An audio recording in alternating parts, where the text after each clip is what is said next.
Okay, let's begin. It's Tuesday, the 25th of July, and I am here with Miss Lara Croft. How are you this afternoon, Miss Croft? Fine, thank you.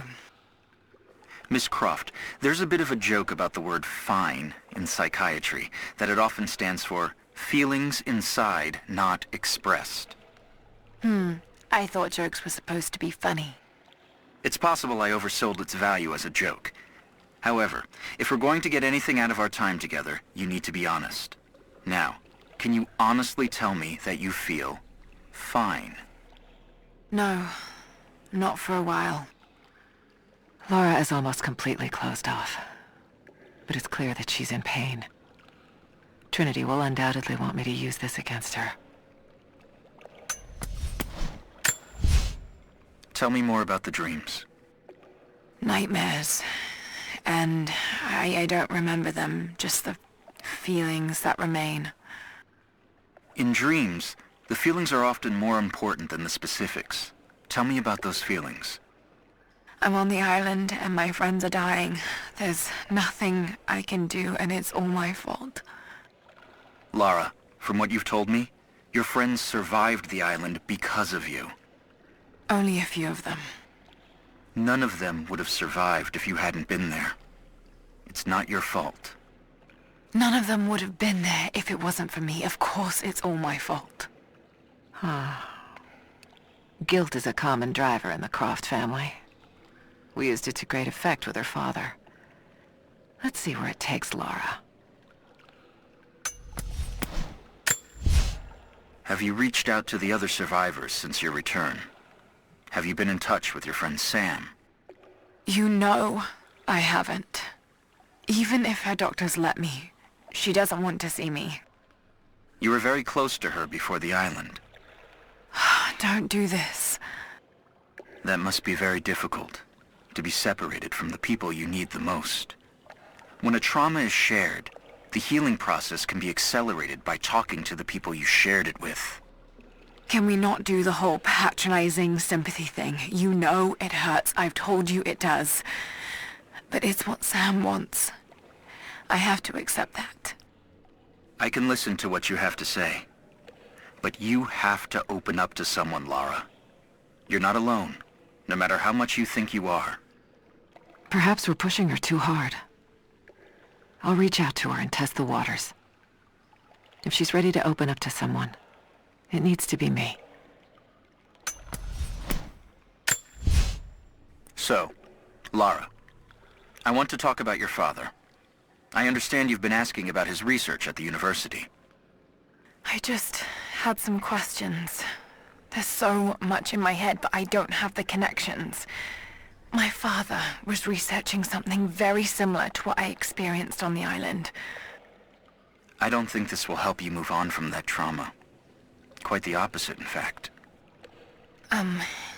It's been helping. It's given me focus. But your father was... how to best put this? Unhinged. Insane. Well, that's what people are saying about me now. Precisely my point, Lara. You can't continue to let your emotions get the better of you. This is a good sign. Lara's getting angry, and when she's angry, she takes action. We should push her even more. Direct her anger in the right way. Trinity believes I'm wasting my time, but if there's anyone who can crack her father's research, it's Lara. That's the third time you've mentioned Jonah today. You've been spending a great deal of time with him. He's one of the few people who understands what I went through. I worry that only spending time with him might not be healthy for you. Oh, really? Care to explain? He's a reminder of the past. You're going back to the island in your head over and over again, to the exclusion of everything else. Jonah makes me feel like myself, and he doesn't charge an hourly rate. Jonah is becoming a problem. He's a calming influence, and she listens to him. He'll pull her away from her research. Before long, I'll need him out of the picture.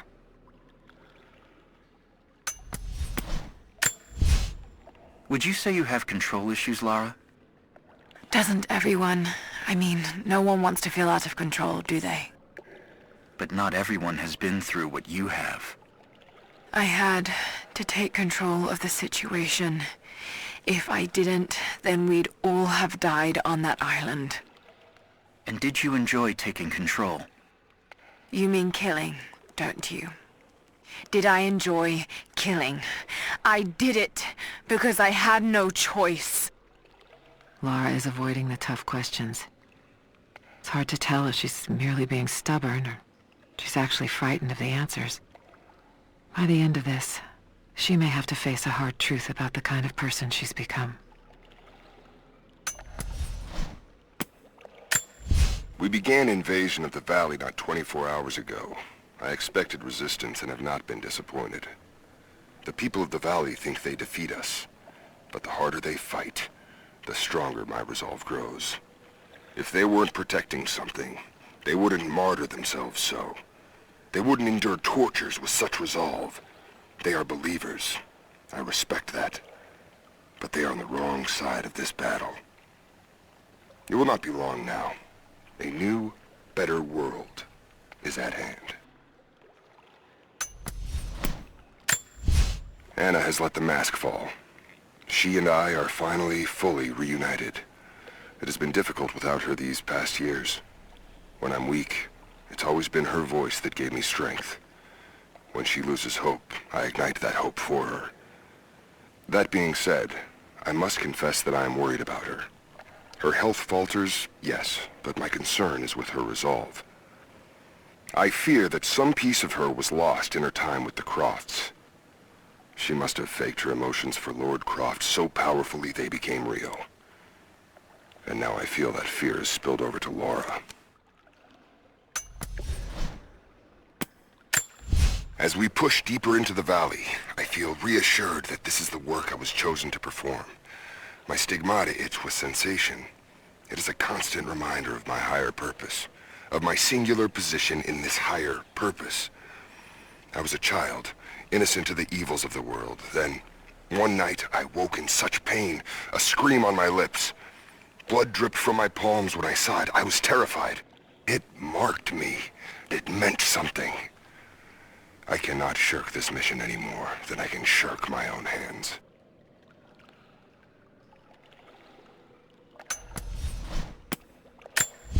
I have sinned in God's name. Much blood has been spilled on this valley floor. As I speak now, blood continues to flow. Forgive me. That the divine work requires sacrifices does not mean I am clean. Forgive me, for since I've suffered the stigmata in my youth, I've sinned in your name. Forgive those I've killed myself, and those who've been killed in my name. They knew not what they were doing. Forgive me. Forgive me, for the work I do is not yet done, and there is yet much blood to be spilled.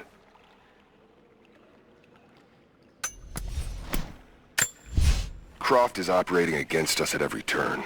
Someone put a fire in her. Lord Croft was too bookish to possess any true resolve. He was a coward. His daughter is something different. I almost gave an order today that no man should kill Croft but me. I fear she is starting to cloud my judgment. I must remind myself, the goal is not another dead Croft. The goal is the divine source. We stand now on the very cusp of a new world. The divine source has been located. Croft, while still alive, has been effectively neutralized. But Anna grows weaker by the hour. Her voice, that voice I've known my whole life, is starting to falter. I asked her if she remembers that night.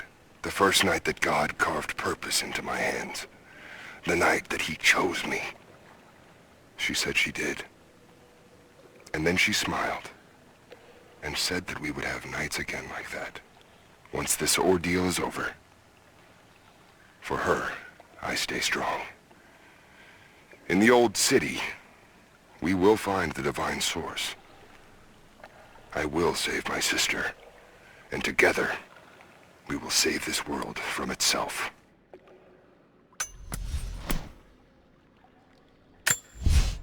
I've finally laid my betrayals bare. Lara knows the truth. Now a strange series of emotions has gripped me. Remorse, certainly. Remorse for a piece of me that was left inside that torture cell. But something else, too. I know Constantine thinks that I've lost my edge, that my time with the Crofts has made me soft, but he's wrong. It isn't softness.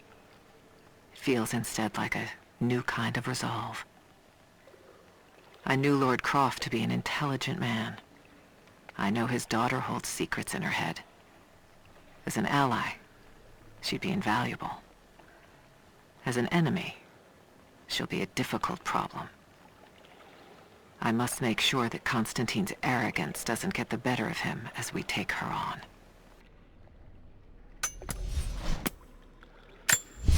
Strange being in the field again. I was under cover for so long, locked in a life of comfort at Croft Manor. Here there is no comfort at all. The air is frozen, the food is canned and cold. The company, aside from Constantine, is abysmal. But I asked to be here. I need to be here. I do not have the luxury of time or patience. Constantine and I begin this journey together. I will be there when he fulfills his destiny. So for now, I'll breathe deep. I'll let the cold air burn my lungs. I'll let it remind me that I'm still alive. And let it fuel me for the final push towards our destiny.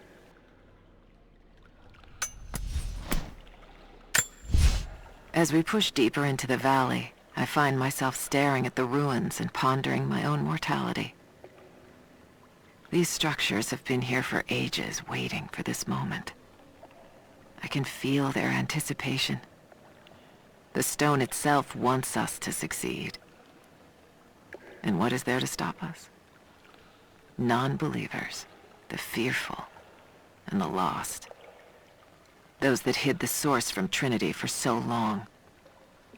We are the very people who would use what's hidden here as it was intended to be used. This world is too corrupt, too rotten, too sick to be saved by any means other than Trinity. We will have our army. A righteous man will lead it. Constantine will be that man.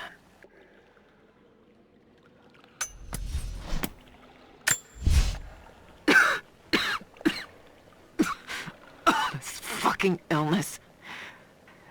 It's ruining my body. Now it threatens my mind as well.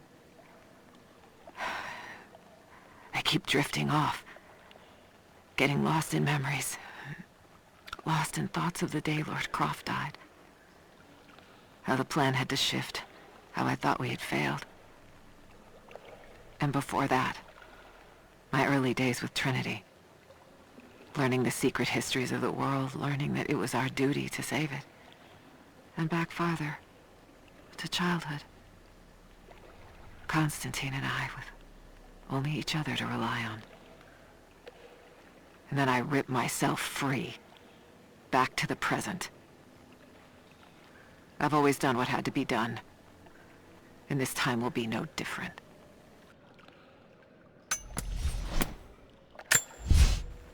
Croft continues to create difficulties for us.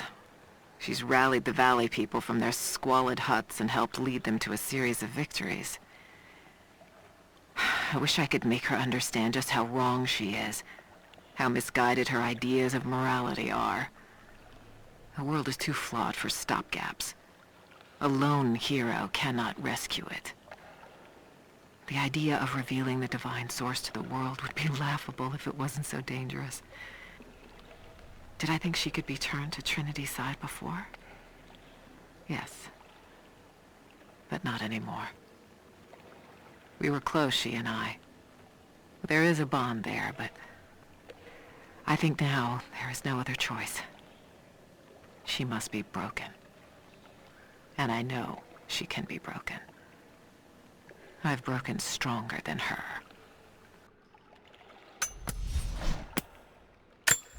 I won't die in this godforsaken valley. My faith is strong. My will is strong.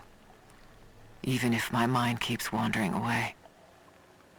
In our youth, Constantine and I in our youth, he was a difficult child. Always wondering, always questioning, afraid of what the future might hold. Afraid that he might never find his purpose. The night I cut those marks into his hands, the night I whispered into his ear, I made him. I saved him.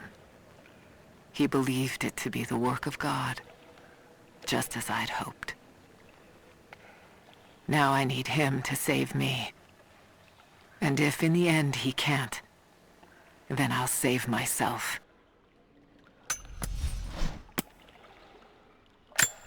Lara!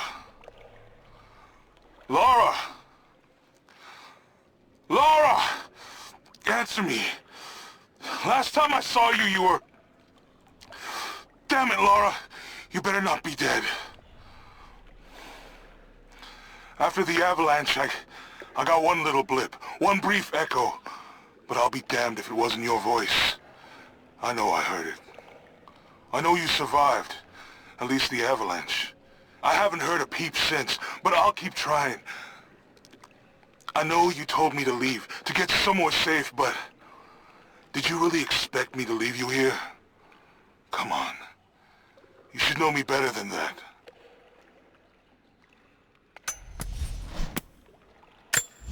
I don't know if you're reading me, Lara, but I'm going to keep trying. Something's out here. I climbed a tree to get a better view of the valley below. I can see old buildings and some activity. Looks like they got choppers, and they're bringing in all kinds of equipment. It's gotta be Trinity. It's the only explanation. Looks like they beat us to the punch after all, huh? I've been watching for the past few hours, taking notes of their patrols. I think I can slip by them, if I time it right. You are always better than me at this. If you're out there, and you can hear me, please, be careful. Got up close this time. Figured when I'd find you, maybe I'll have learned something that'll help. Here's what I know. There's an operation here. Something big. Hundreds of nasty-looking soldiers, no insignia, no nothing. All holed up in this old Russian facility. Looks like it was once one of those awful gulag prisons.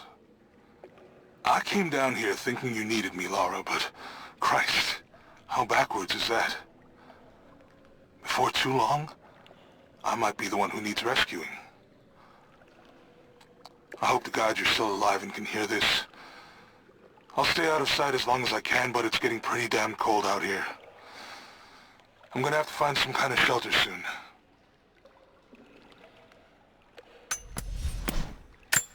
Lara, thank God. I think I found your tracks. I knew you were alive. It would take more than 1,000 tons of ice and snow to take out my little bird. There's something strange going on in the woods, and it's not Trinity. There's someone else watching me, from the trees. I had some food in my pack, old energy bars mostly, but I'm running low. I slept inside a dead log last night, and when I woke up this morning, there was a present waiting for me. Dried meat, some berries, all wrapped up in deerskin. I thought I was dreaming at first, but there's someone looking out for me here. Hope they're looking out for you too. The day I feared has come. There can be no more denying it. The helicopters we saw last sundown represent a new incursion onto our lands. We have grown up in the shadow of our parents' struggle, and now, it seems, we will have our own. But the sacred duty must be done.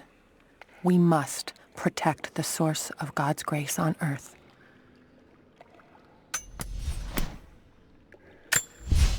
My father is missing. Last night I told him of the invaders and the weapons they have at their disposal. When the sun rose, he was gone. Cyril told me he would be back, but the day is almost done and no one has seen him. I fear he may have done something rash, the old fool. We need him. At this moment more than ever. Elias and I will attempt to reach the far hills, where the old bear lives. Trinity is still clustered below in the old Soviet base. We will wait until the dead of night to go. It is a great risk, but we know a battle is coming. We'll have need of the medicinal herbs that grow in those hills, if we are to survive the coming struggle. I underestimated our enemy. Elias is now dead because of my fool's errand, and my father has not been seen in 2 days. We would need to be at our full strength to resist Trinity, but it seems the killing blow was dealt before the fight even began. We have the armor of our faith, but what good is it against an enemy that grows stronger with every passing generation? If we survive this time, I fear our children will not survive the next.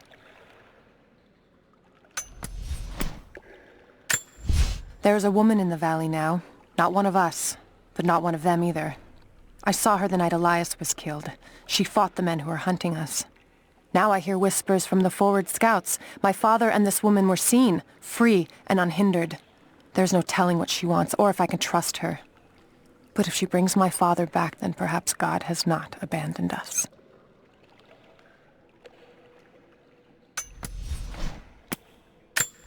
We are no match for Trinity.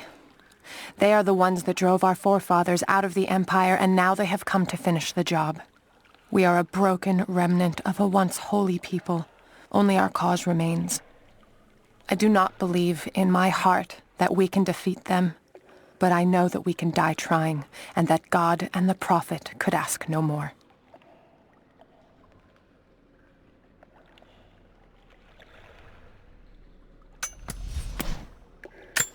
Another difficult winter for my people. There are more deaths than births now. And as the seasons pass, the young ones are becoming restless. I see them looking to the sky when the rare plane passes overhead. Wistful. Wondering. Longing. I know they are still deeply committed to the cause. But I also sense a change coming. An end to our way of life is on the horizon. The most recent invaders are fading from memory. But as the technology of men advances, more are bound to find our valley again. And we are bound with the fate of this place. For better or worse.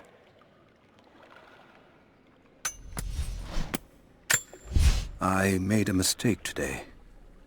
One that threatens to lead to more mistakes. I spent time alone with Alya. Something I have avoided until now. She reminds me of my beloved Sophia, whom I thought I'd long forgotten.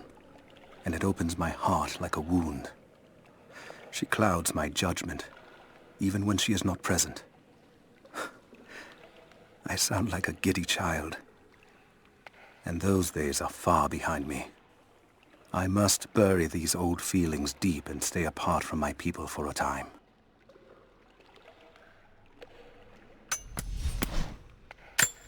I can no longer deny the pull that Alya has on me. She came to me, alone, as I walked the passes high above the valley.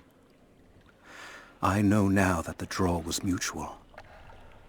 I explained to her why I could not, should not.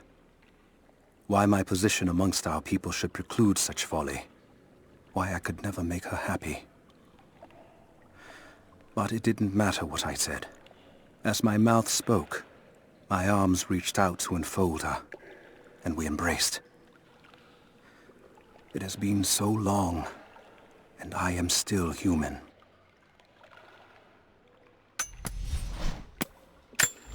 Alya is with child, my daughter.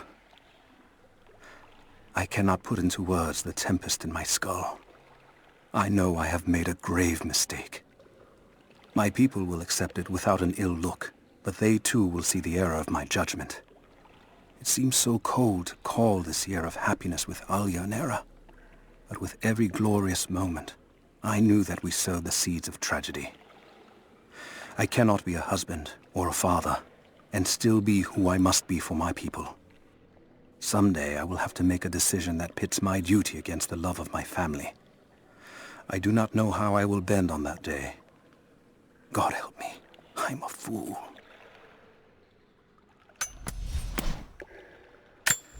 I received word today that university funding would be cut again. It's becoming increasingly difficult to continue.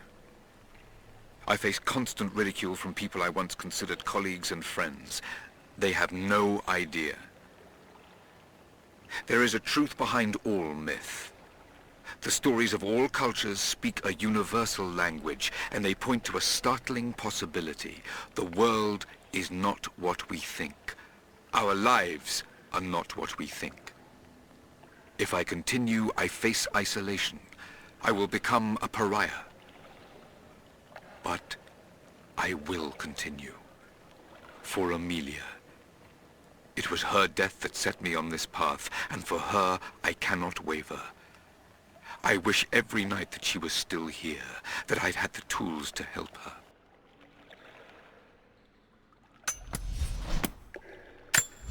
Lara has accused me of paranoia again. Perhaps she's right.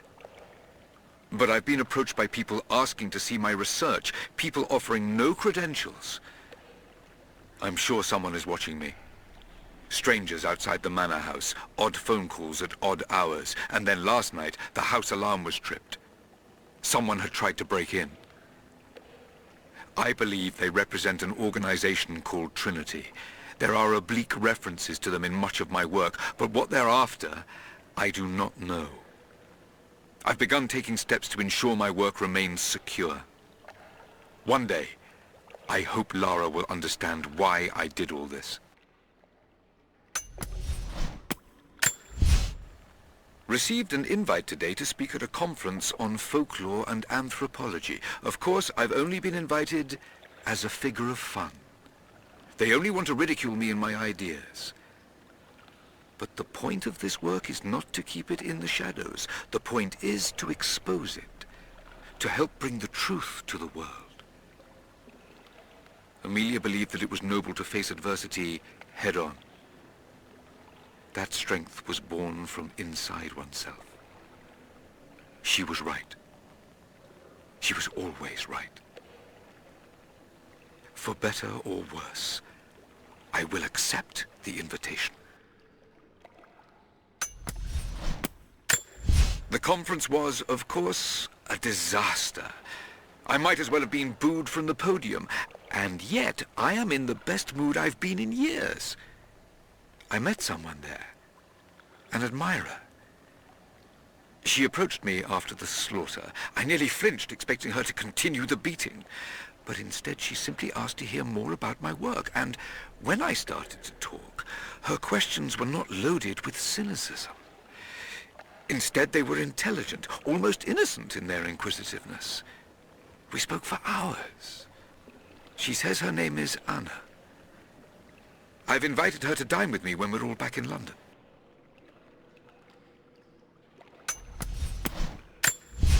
Having Anna in my life has put new wind in my sails. She's helped me focus my work, helped organize my research. She's even offered to become my editor. I never thought I'd find such an eager collaborator.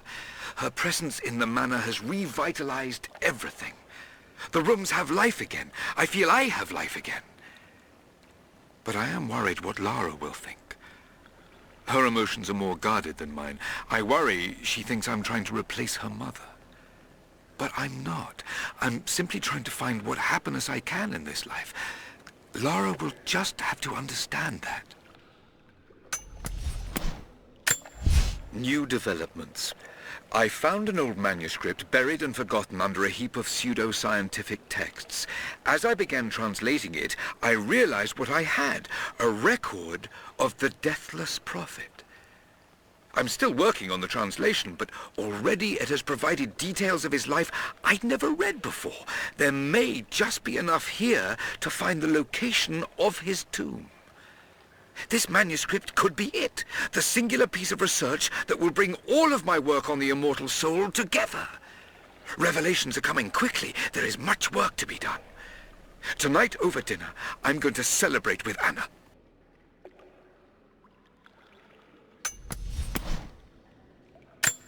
We heard of the Prophet's arrival in Constantinople, but we paid it no mind. The great city has always drawn madmen and pretenders to the ear of God.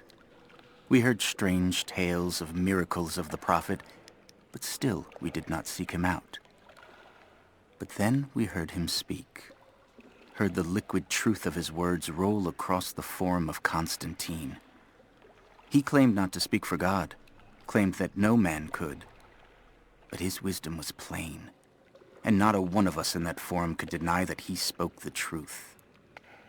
I must know more about him. I must hear him again. For a month I have gone to the Forum to hear the Prophet speak. I wear robes of the common folk. It would not do for a son of a great house to be seen here. There are rumblings that the patricians and men from the church in the west seek to silence the Prophet. I can only listen and reproduce the great man's words.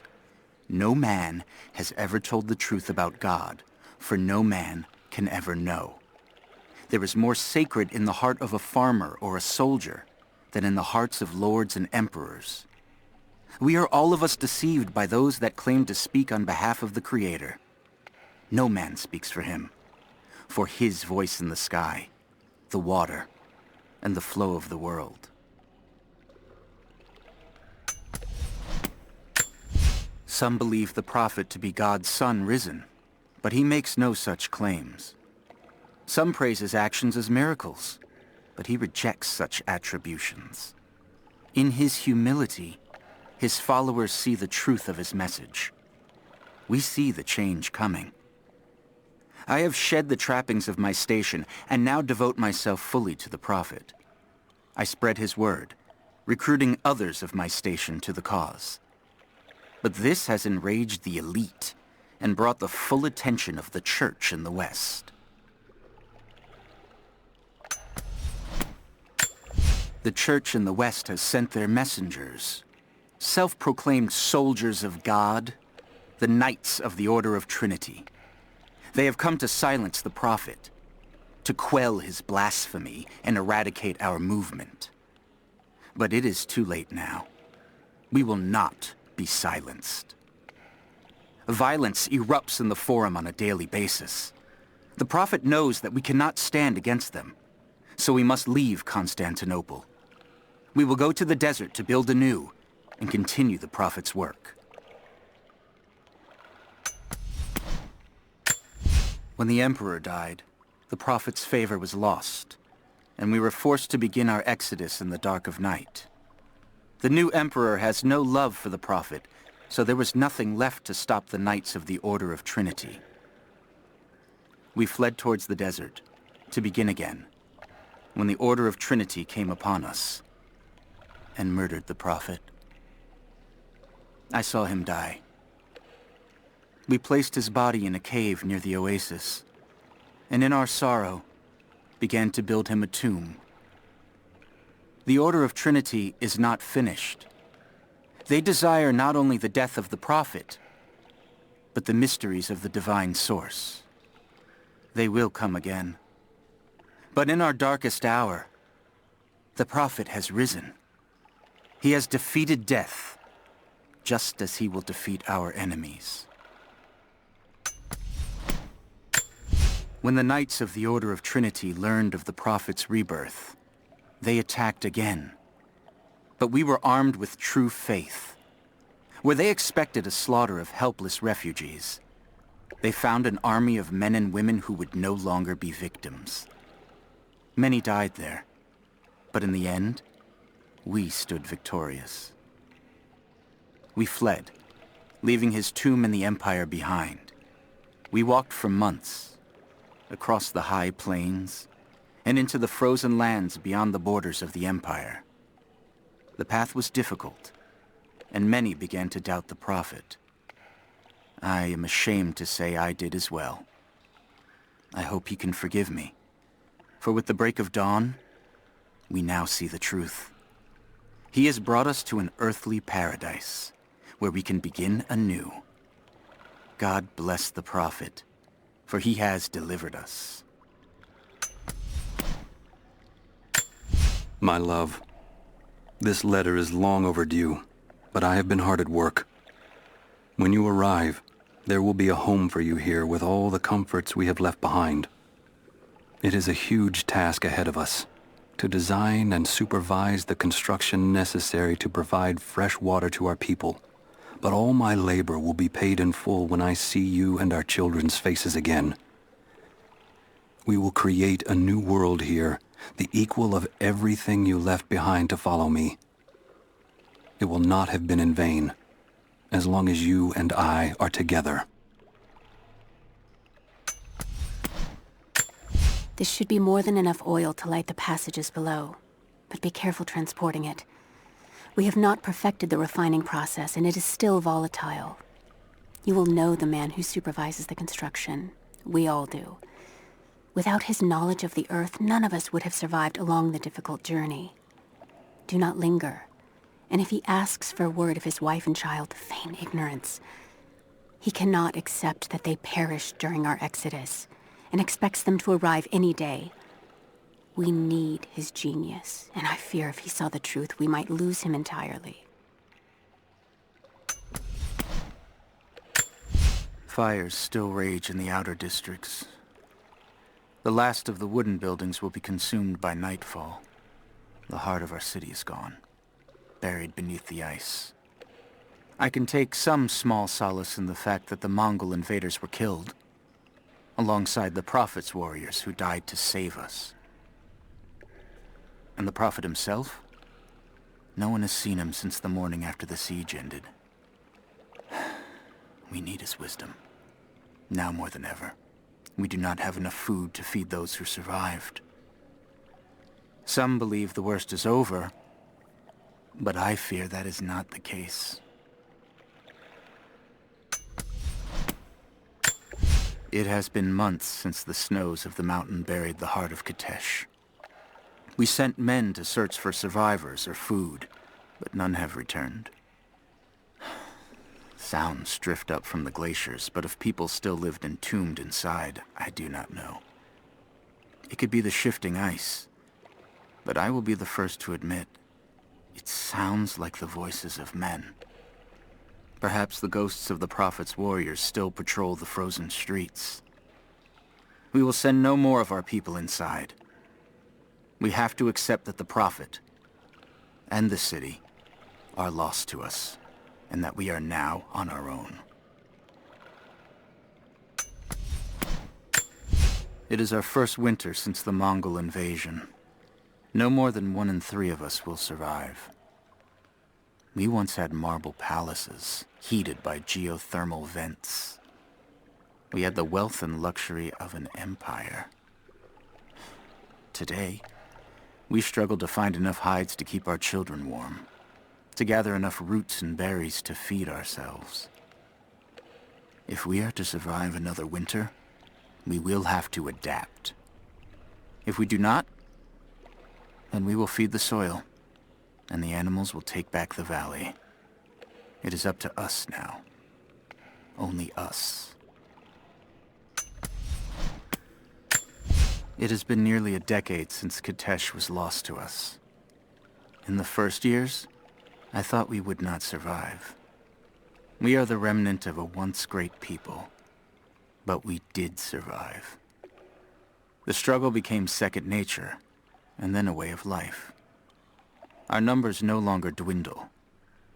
We may never be great again, but we will live, this winter and the next. I know this in my heart, for God has given us a sign. Last night, a wild man wandered into our camp, emaciated and raving with fever. We gave him food, cut his tangled beard, and cleaned his wounds. The others do not recognize him yet. It has been too long. But I know him. The Prophet. The Prophet has returned to us.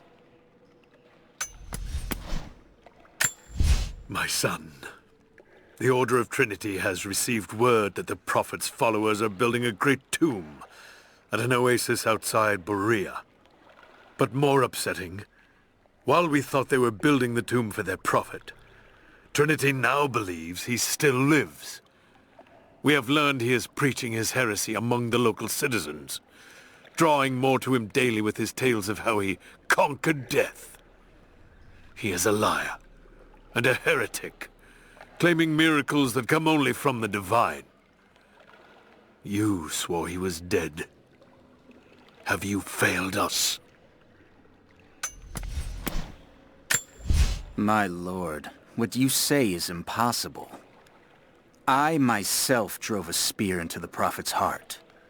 I saw him die. Doubtless his people have propped another man up in the slain Prophet's robe to continue his lies. They are broken, discredited, and exiled. We will head south and put the rest of his people to the sword. But the Prophet is dead. This, I swear. My lord, I ride at the head of a small army of the faithful, armed and ready. And I have good news. We have located the tomb of the Prophet. We were attacked by madmen upon the road, wearing the Prophet's livery, but they were easily bested. We allowed one to flee, and followed him back to the oasis. Whether the Prophet escaped death, or whether another now wears his mantle, it does not matter. All will perish inside, and it will become a tomb at last. My lord, the last remnant of the Prophet's followers have barricaded themselves inside his tomb. We have made camp at the entrance, and we are preparing to break through their barricades.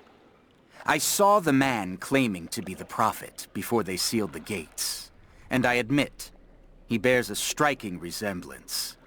But it could not be. No matter. They will all be dead before sunrise. The Order of Trinity will see that his heresy ends here. A prophet must have his followers. Kokos of Nicaea was one of the Prophet's first. Branded a heretic in his home city, Kokos joined the pilgrimage north. His knowledge of the stars helped guide the way. It is said that Kokos and the Prophet would sit for hours under the stars debating the nature of the universe and man's fraught place within it. For the Prophet, he built an orrery of planets and stars, so that even during the dark of winter, he might gaze upon the night sky.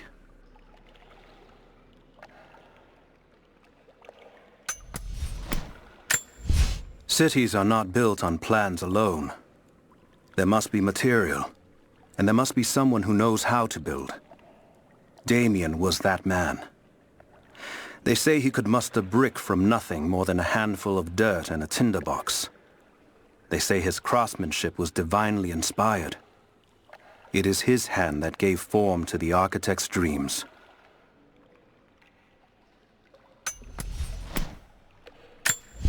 The road to Kitezh was long and hard. Infirmity, illness, and injury abounded.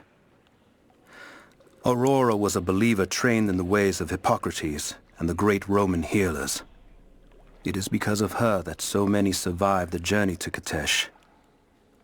It is her legacy that knowledge of healing continues to be passed down among believers.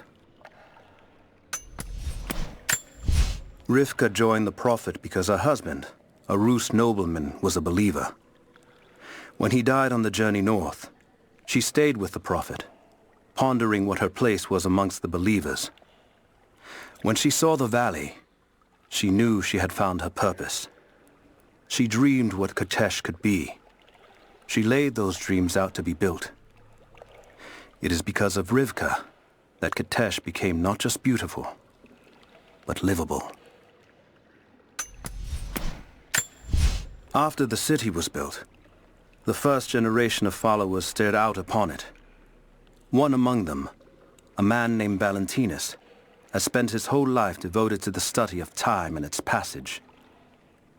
The Prophet sought him out in the crowd and asked him what he thought of the city. Valentinus said he felt it was a blessed place, that time would move slowly there, and that Kitezh would last for generations untold. The Prophet smiled, for he knew that he had made a home where his people might be safe. We may be far from our home, but that does not make us barbarians. When our loved ones pass on, as far too many have this season, we treat them with respect. When we did not yet have a vineyard to produce wine, we washed the dead with lake water. When we lacked the looms to spin the death shroud, we wrapped our departed in skins and hides. We carried few coins with us. But now we forge our own, so that our blessed dead can pay passage to the next world. I only wish that the price was not so high. Someone broke into this place in the dead of night. They filled their pockets with coin, turned over urns of oil and wine, and saw fit to show disrespect to all that are interred here. It shreds my heart to think that one of our own could be so callous as to desecrate this place, all for a momentary earthly gain. We must find a way to keep this place safe, even from our own brothers.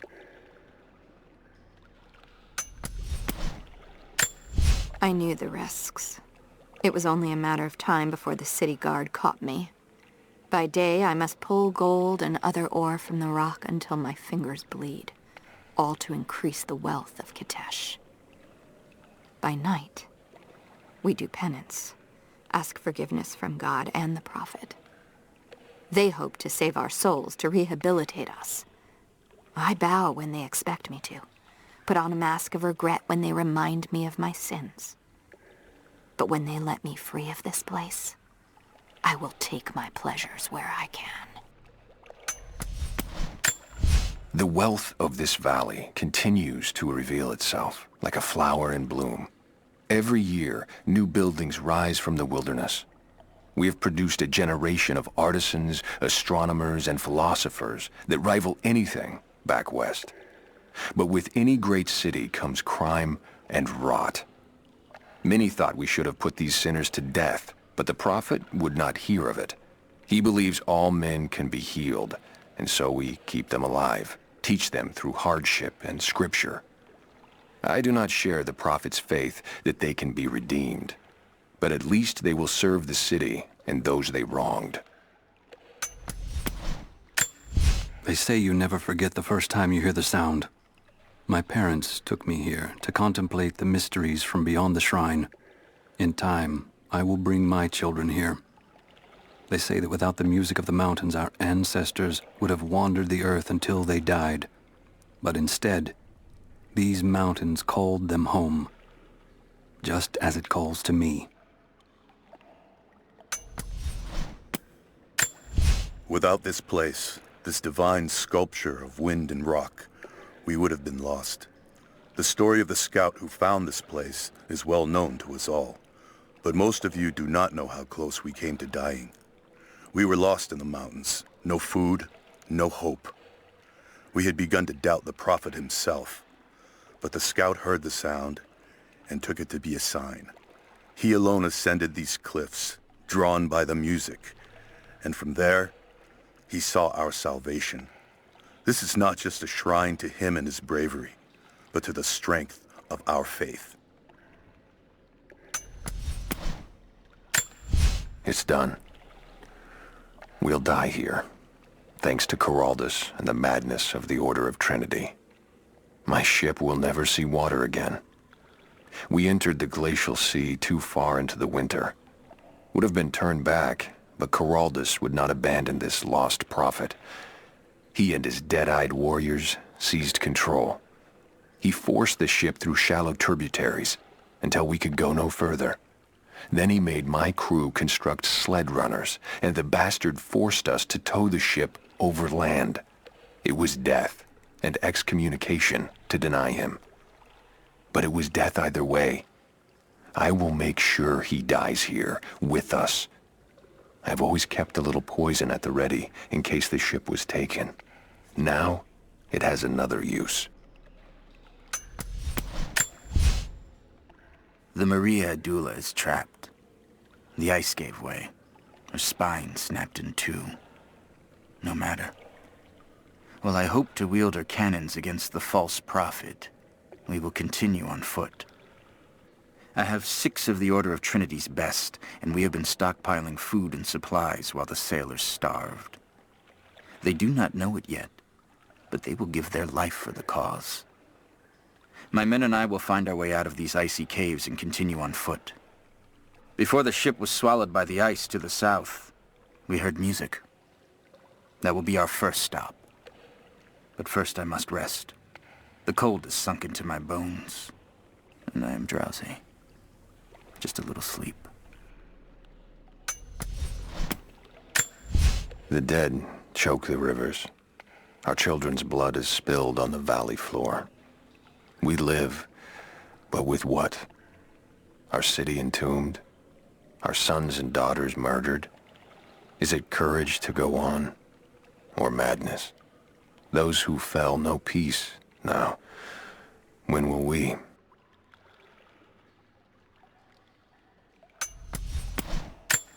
We cannot leave our children to rot beneath the sun. But there are too many graves to dig, and the earth is hard. What need have we for leisure now? This place, like so many others, will never ring with laughter again. We have made the whole world a tomb. The dead shall rest. We owe them that much.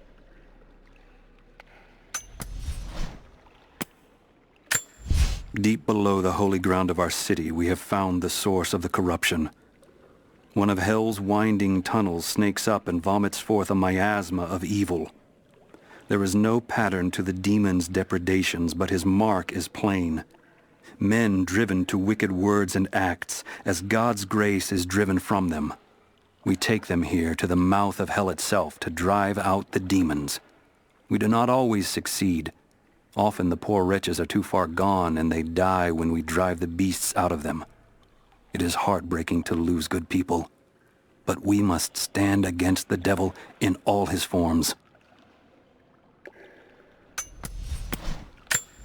My mind is clear today. It was not so yesterday, and it will not be again. They say the devil is inside me. They say I am possessed. I have seen the beast in my heart, and it is only me, only my broken mind. But the priests will not listen. I cannot blame them. Some days they appear to me as apparitions of manifest pain and hatred. So clouded are my eyes. I spit and yowl, for I am mad. But I know there is no evil in my heart, only sickness that no man can cure. I have left my wife in the care of these physicians. The sickness became exactly what we feared as her skin turned to scales and she lost all feeling in her extremities.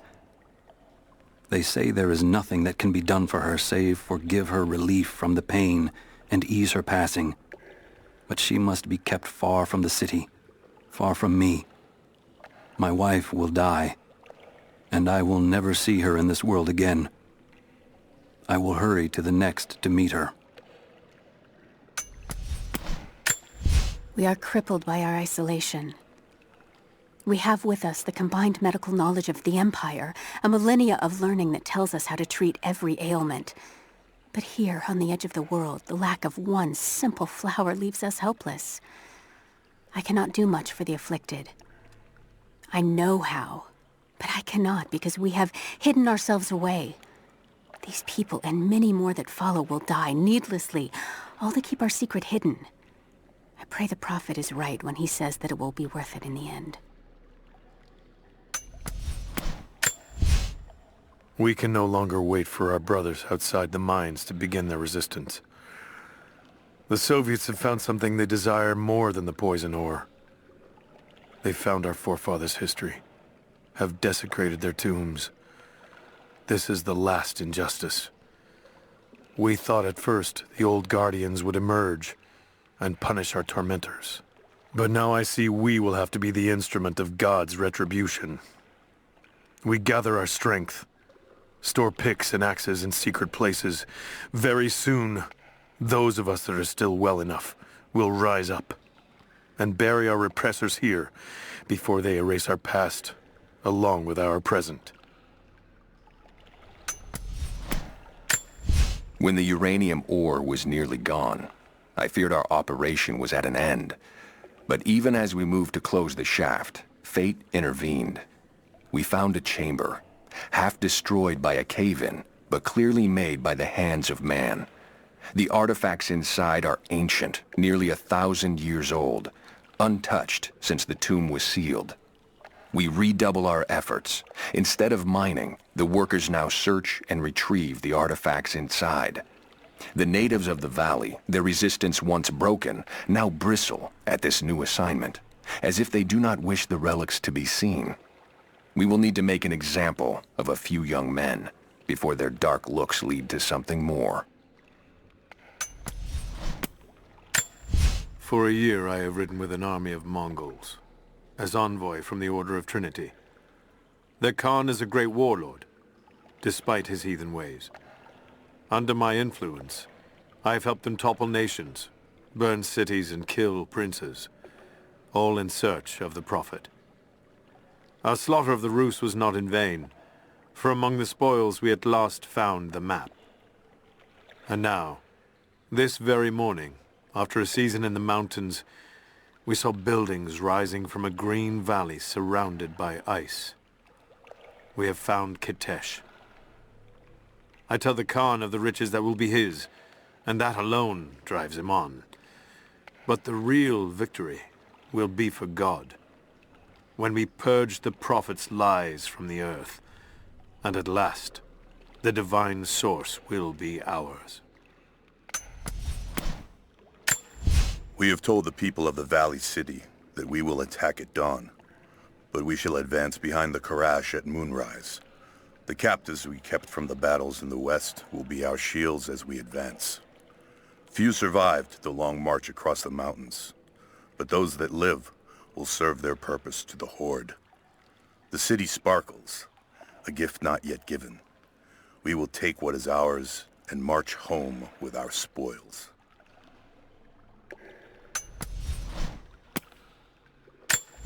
I have never felt such terror. Tonight the armies of the Mongol horde camp at the edge of the valley ready to strike at the heart of Kitezh.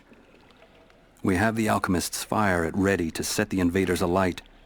Every man and woman who can wield a weapon will fight.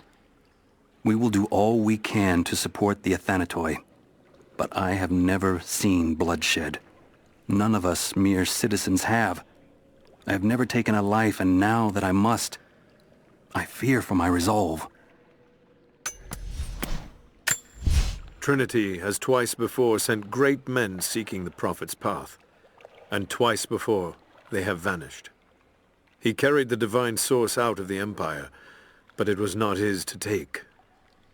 That blasphemy taints everything while his descendants still live.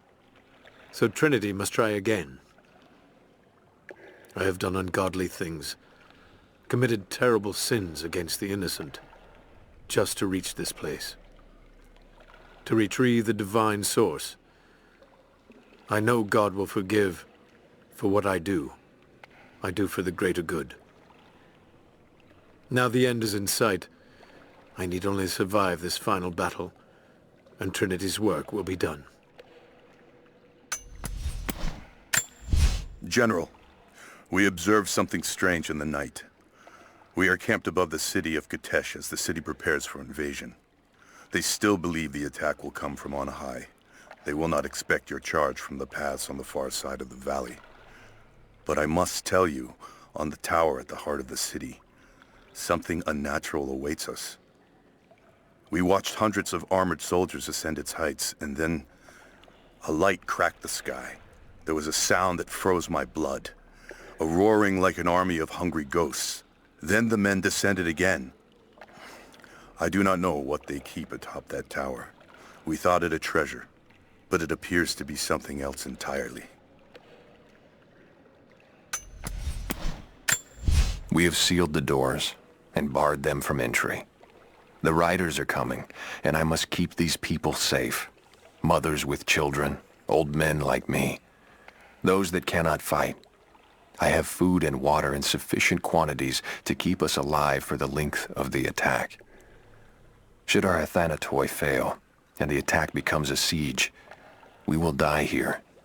For that, I have enough belladonna to provide the little ones with safe passage. Pray it never comes to that.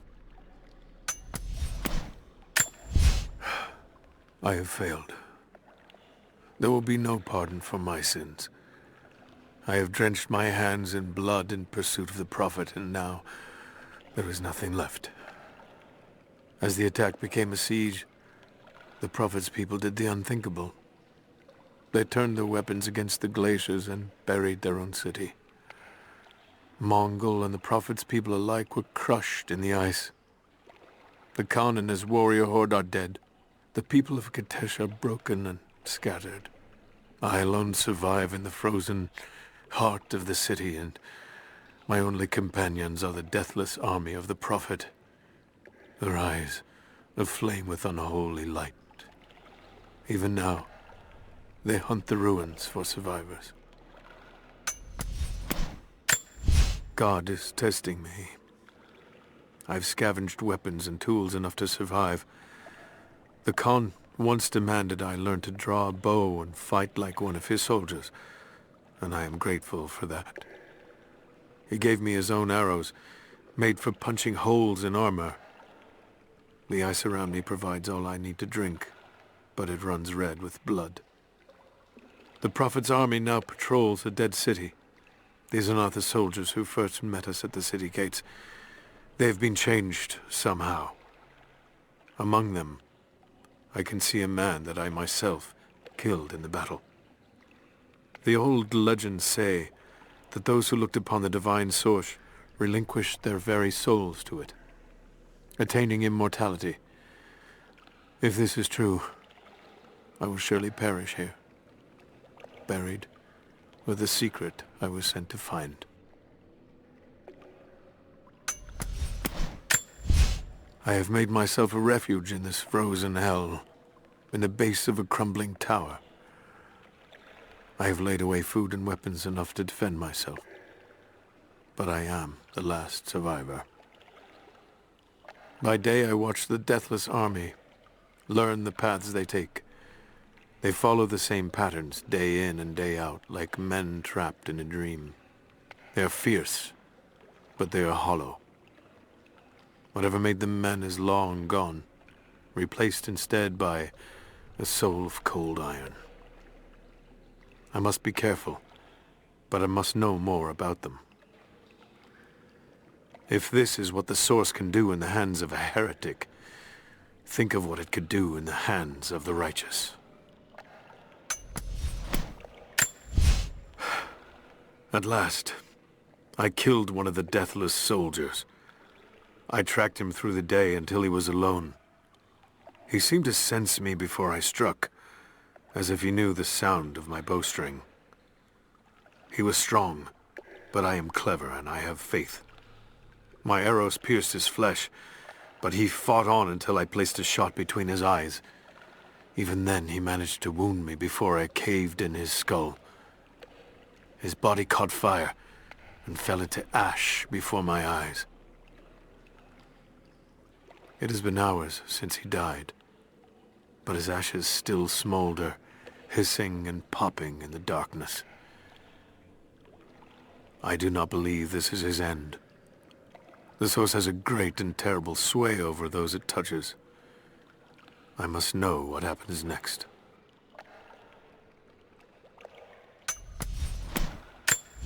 I must have fallen asleep. It is hard to tell time beneath the ice. The deathless ones had been busy. Where a pile of ashes smoldered the night before, a corpse now lay, skin as milky white as a dead fish. As I watched, the dead man breathed, a clicking death rattle in reverse, as he sucked air in for the first time in a day. Then he looked at me, and I recognized him at last. I killed this man once before during the battle, and he has not forgotten. So I killed him again, crushed his new skull before he could stand, but his ashes smolder anew. I will not be here when he awakes. The cold look in his eyes was like a promise. Like the phoenix, he will rise again and again, each time more determined to end my life. If I stay, Sooner or later, he will succeed.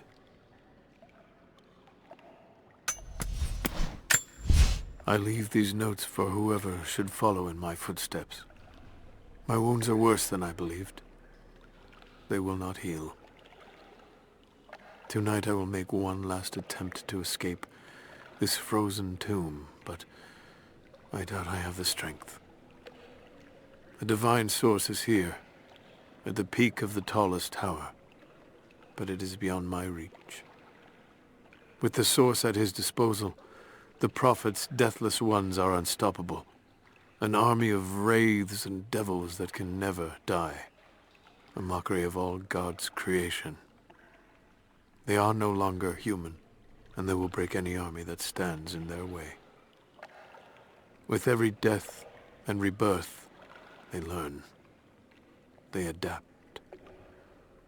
Should Trinity someday find a way to seize it for ourselves, I fear that we will do no better. Perhaps it would be best if it were to remain lost forever. The Red Army is coming.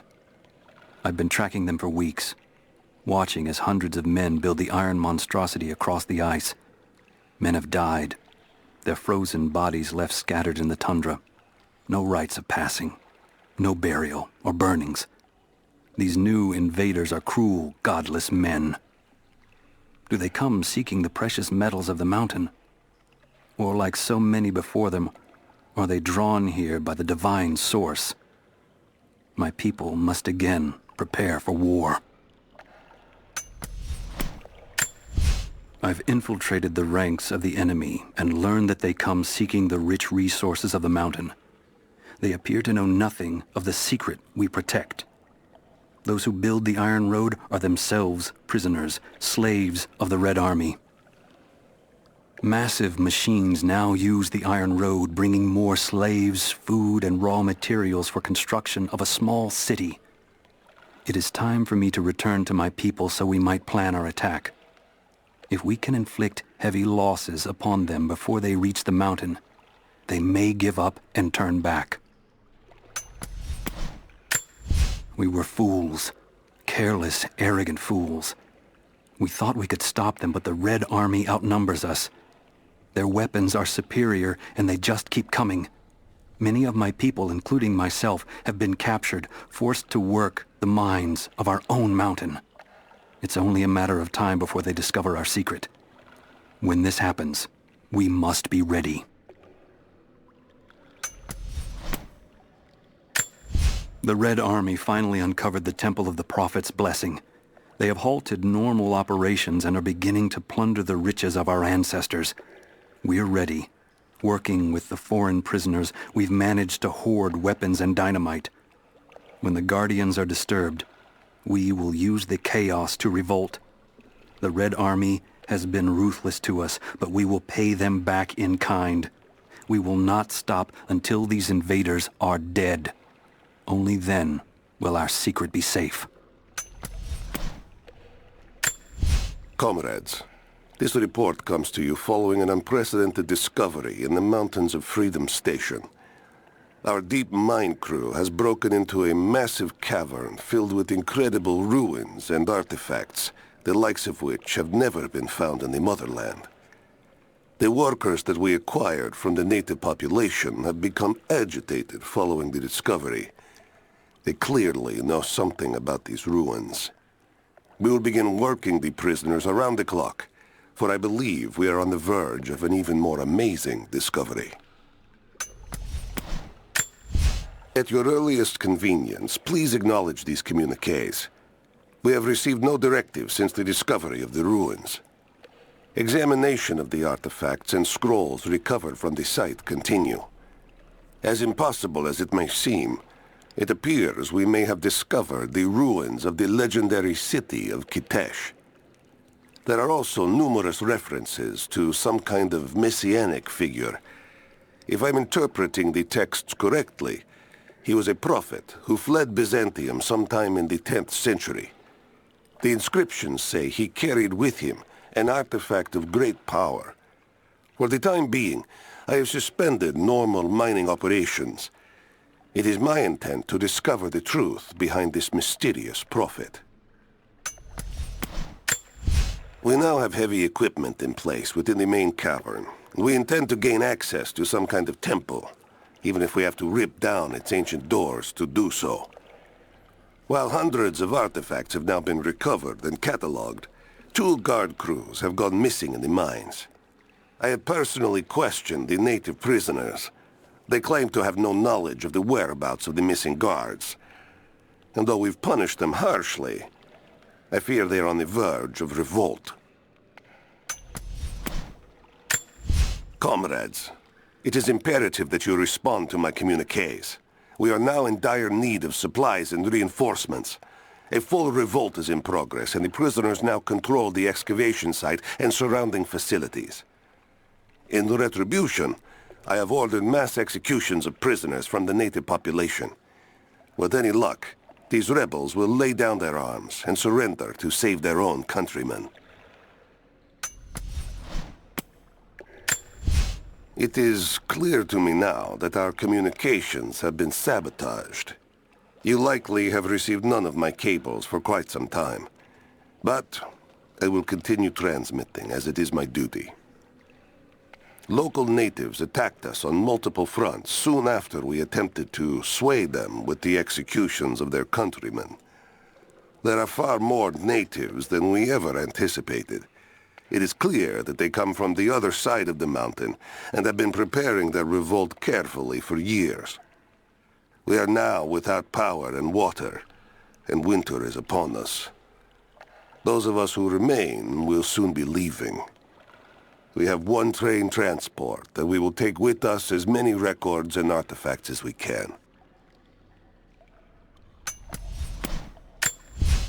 To any who receive this message, I will soon be dead, and with me all knowledge of this place.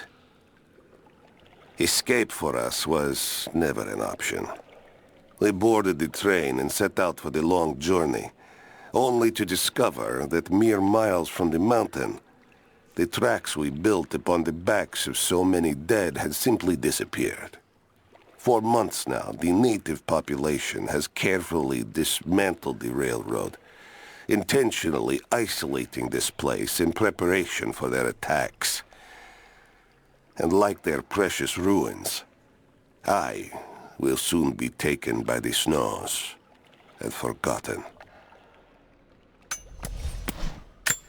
I have learned all I can from the carnage inside the Prophet's tomb. My brothers were slain, to the last man, sometime within the last few days. The false Prophet's followers died here by the hundreds, but in the end, they were victorious. I have sealed the tomb as best I can, and told the men of the nearby village that the Prophet is at last dead. I left them with the subtle threat that this place should remain hidden. I do not know if the Prophet survived, but I will follow their trail. No one escapes the Order of Trinity. The Prophet and his followers have been traveling under cover of night, a crooked trail around the border of the Eastern Empire. I do not know where they are headed, and I suspect they do not either. But they know we will not let them rest until this heresy is purged. The common folk of the borderlands give him shelter, and I find it curious that none who have aided him will tell me anything of use. Even when I threaten them with the wrath of Trinity or touch the edge of a knife to their throats, they stay silent. They die, never betraying what they know. The Prophet has a curious sway over people. All the more reason he must be silenced. The fugitive Prophet has crossed out of the Empire and now turns north. I'm now in unfamiliar territory. The Order of Trinity was clear. I am to pursue the false prophet and his adherents to the ends of the earth and wash away his heresy. But I believed I could overtake him months ago. Still, he eludes me. He crosses Khazar land and across the Caucasus Mountains. Here, I'm at a disadvantage. I speak a dozen tongues of the Empire, but in the hinterlands, I'm often left to communicate with little more than a sword. The Prophet, it seems, speaks every language, as if he were born to them. He's passed through the lands of the Rus. I cannot shake the feeling that he's taunting me, waiting until I'm a day's ride away before moving on. I will not be home before the winter, as I hoped. I've stopped at a small village by a glassy lake they called Svetloyar. The Prophet spoke here, and now the villagers refuse me lodging. I slept on the banks of the lake, where a young man bearing a crude version Prophet's icon tried to kill me as I dozed. I made an example of him, and now the people fix me with the evil eye, spit at me as I pass. I must move on soon. His sickness spreads. The madman continues on. I do not know what drives him. We pass through frozen mountains at the edge of the world as people are dying. Every day, I pass graves or bodies left along the faint trail. I have grown thin and hard, but I am close now. My horse is dead. The mare that had been with me since the campaigns against the Bulgars. I butchered her and carried the meat on my back. But I am so close. I can hear them singing just over the ridge. A joyous sound on the wind. Our Prophet will be dead within the week. And I will return to the Order of Trinity, triumphant. Just one more day, and I will be upon him. I thought I had died. The cold gnawed at me, and I grew weak, even as I saw the Prophet's people camped on the ridge of a strange green valley. One foot after the other, sword in hand, I trudged on. I meant to charge, battle cry on my chapped lips, when consciousness fled and I collapsed into the arms of heretics. They know who I am. They have been expecting Trinity. They do not have much. But they fed me, kept me warm until I could walk again. The Prophet told me I could leave whenever I desire, but they have taken my blades, even armed. I do not know that I could kill this man. I have failed the Order. I have failed myself, but I live. Our ancestors came here as men and women fleeing Byzantium. They wandered into a wild that almost killed them, but they survived and found this valley. And how did they honor this gift from God? By tearing the stones from the mountains and building a new empire, a mocking echo of that which almost destroyed them. But like the Tower of Babel, God saw fit to cast us down and to make us humble. We learned to listen to the land, to become stewards, not conquerors. And in turn, the land has offered up its secrets. You only have to listen. The flora of our valley, from the tall trees to the lowly mushrooms, were foreign to our ancestors when they first arrived. It took time and tragedy to learn the language of this land. But now we pass on this knowledge with every generation. The earth offers all we need. There is the healing herb, which you know to seek near sources of water and in sheltered coves. The birchwood of the forest, straight and true, can be gathered to make arrows. And the death caps, the mushrooms you find inside rotting logs or in dark, damp places, can make a potent poison. The creatures of this valley were unfamiliar to us. Once. But now they are our brothers and sisters as much as any relative of blood. You can learn much about the creatures of our valley from the hunters, but they find worth in death. We must also find the gifts our brothers give while they are still alive. In the nests of birds, you'll find feathers, for the fletchers to craft arrows. Ask for what you need, and the valley will provide. The bones of the earth itself offer up their wealth, and we have learned to survive and subsist. Oil bubbles up from below. It can be gathered in the deep places, caves, dens, and our ancestors' tombs, and it will burn with little effort. In times of war, we coat our arrows to make them burn. Deeper still, you can find metal in shining veins that can be mined for their ore. We use that metal to forge simple tools. But someday, we will need that metal to repair the Soviet weapons. Living in harmony with the land rarely means living in harmony with our fellow man. Young ones, you scoffed at learning your letters. Said it had nothing to do with hunting. But that's your first lesson. Everything is connected. And I am always right. You clever students who saw the folly and stubbornness and can read this, here's your first assignment. Track, hunt, and bring me back the pelt of one of the small creatures of the valley. Hares you can find anywhere, night or day, both the little brown ones in our valley and the snow hares in the peaks. The squirrels stick to the trees, and rain will drive them into their burrows. And if you see fit to seek the rats, look inside the ruins, or anywhere the dead still lie. Please, do not bring me a rat. Here is your lesson for today. Bring me any creature with feathers. The birds in our valley fly mostly by day, nesting away at dark. You've seen gulls and other kinds farther afield. Those common birds would count for today's lesson, but it would lack ambition. You clever students who wish to impress me would do well to head to the high elevations between dawn and dusk. I would find Buzzard most impressive. And before you ask, the chickens around our village came here with our ancestors. Bringing me a tame bird from your mother's yard will not fulfill the assignment. You're making great strides, young ones. I almost believe some of you might be passable hunters someday. But here is where we begin to separate the wheat from the chaff.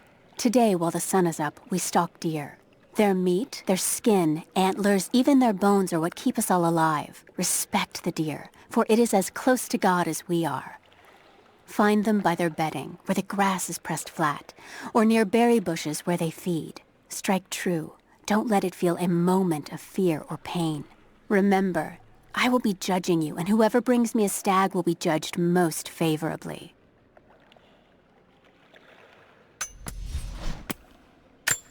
You'll never find a finer meat than boar, as black as the soil and twice as rich.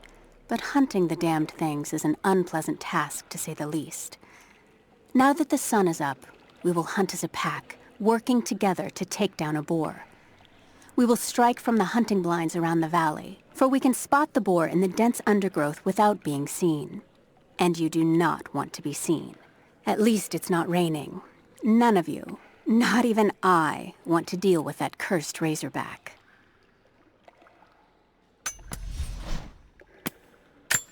We have a true test now, young ones.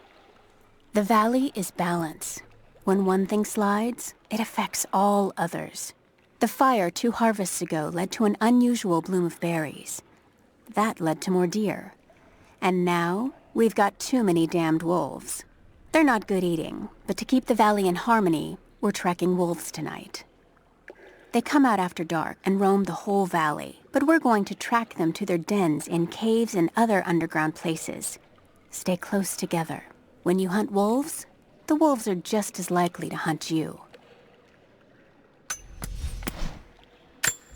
You are hunters, every last one of you, and I am proud. Your final lesson comes today, a test all hunters must face. Today we'll track the one thing bigger and meaner than me in this valley. Today we'll take down a bear. We only hunt bears when they get old and ornery when they start to enter the village. And now, we have such a bear, I've tracked him to his den, watching him range across the valley, following the other animals. We must throw our spears together. When he rears up, aim straight and true for his heart. A lucky shot between the ribs can drop any beast. Pray you make it, because there won't be a second chance.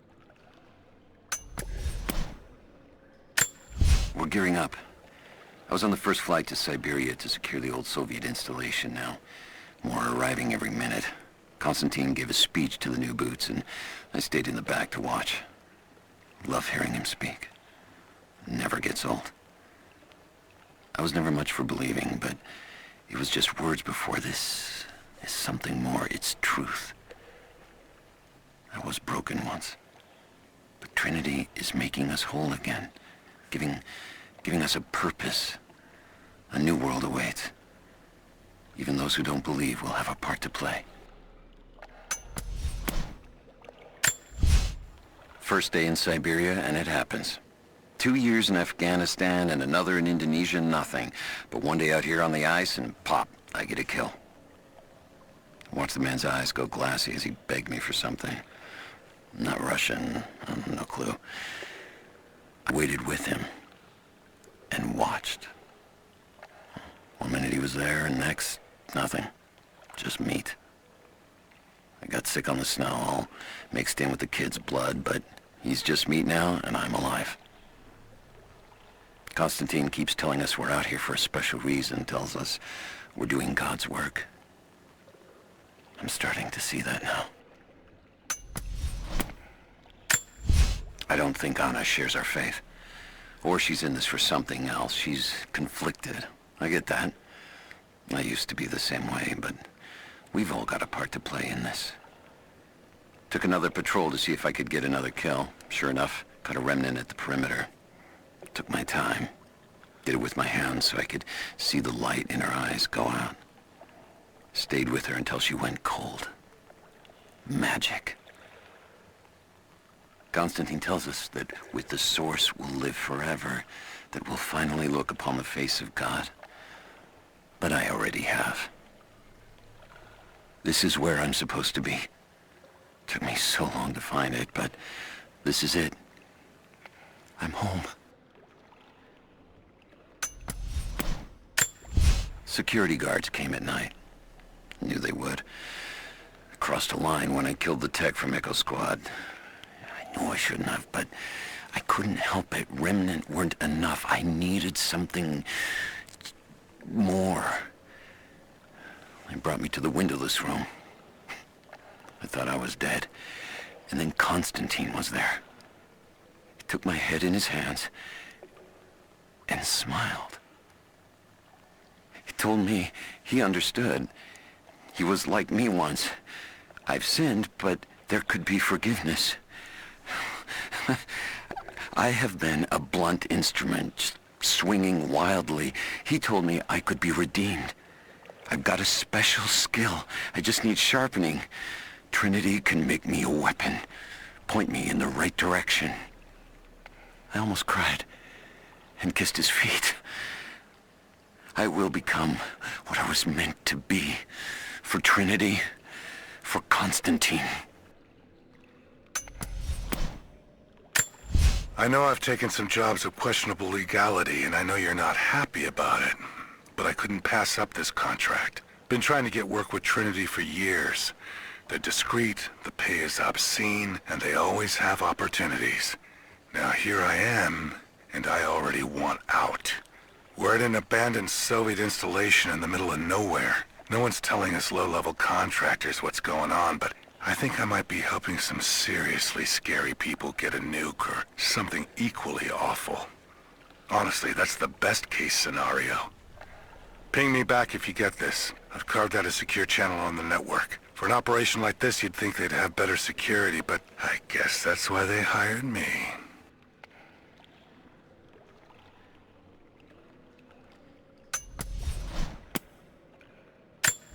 It's not nukes. Creepy-looking guy with a scarred face named Konstantin gave us a big speech, talked about destiny and something called the Source. And frankly, I'm even more baffled. The other contractors seem to be just as antsy and nervous as I am. But the company men? The guys who've been with Trinity for a long time, they're drinking it up and asking for seconds. It's fucking Jonestown out here. We're preparing for an assault. Against who, you might ask? I mean, there's people here, like natives, lost in time. We're talking furs, skins, and iron arrowheads. We're about to go meet them with attack choppers and 50 cal machine guns. I'm on the wrong goddamn side of history. I'm in trouble. Big fucking trouble. I've been snooping around, saving a few files for my personal use, and I found a correspondence thread about me.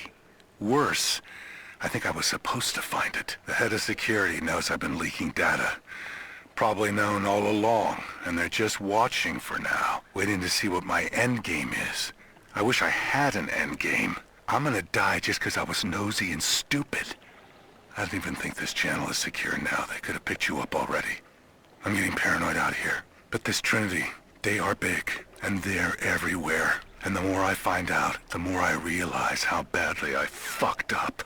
So here you go. You were right. Hope I get to tell you that in person.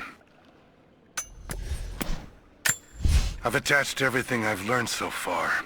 Anna and Constantine, they're in charge out here, but someone else is pulling the strings above them. Someone with a lot of cash and the means to move it around.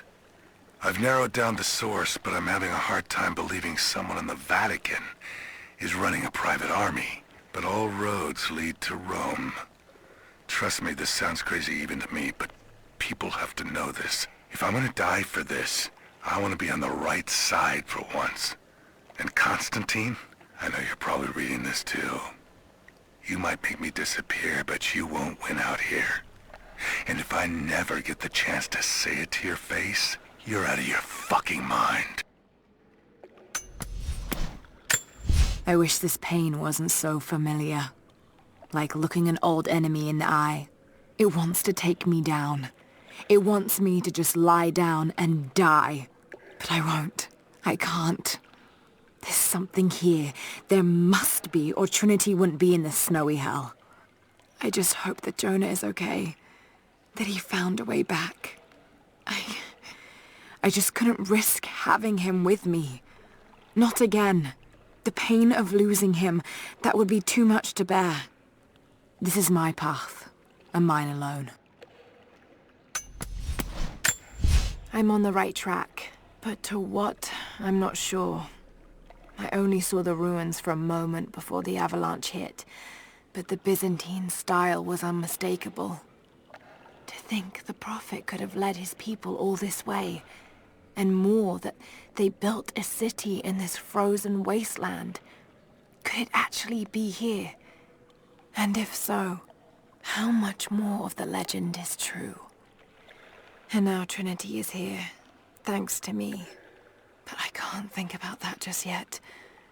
I just need to keep moving. So, there are people who live out here, and they appear to have been here for a very long time, living in isolation for decades, maybe even centuries. I notice elements of her dress, small adornments that would not have been out of place in the Byzantine Empire. Could they possibly be descendants of the Prophet's people? How much do they know about the lost city or the divine source? It's clear Trinity will do anything to find out. I'm afraid that whoever they are, they're in grave danger. Let's hope the old proverb about the enemy of my enemy remains true. Constantine is here, the man who tried to kill me in Syria. He's violent, dangerous, but worse, he appears entirely devoted to his misguided beliefs. I seem to have a habit of running afoul of religious zealots, but I suppose it all goes with the territory. His men on the radio mention a prisoner with information. Could it be one of the natives I've encountered? And if so, what does he know? Trinity will not be kind in their methods. Perhaps I can find him, find out what he knows. Earning the trust of the locals might prove useful. Roth is determined that I should learn how to shoot.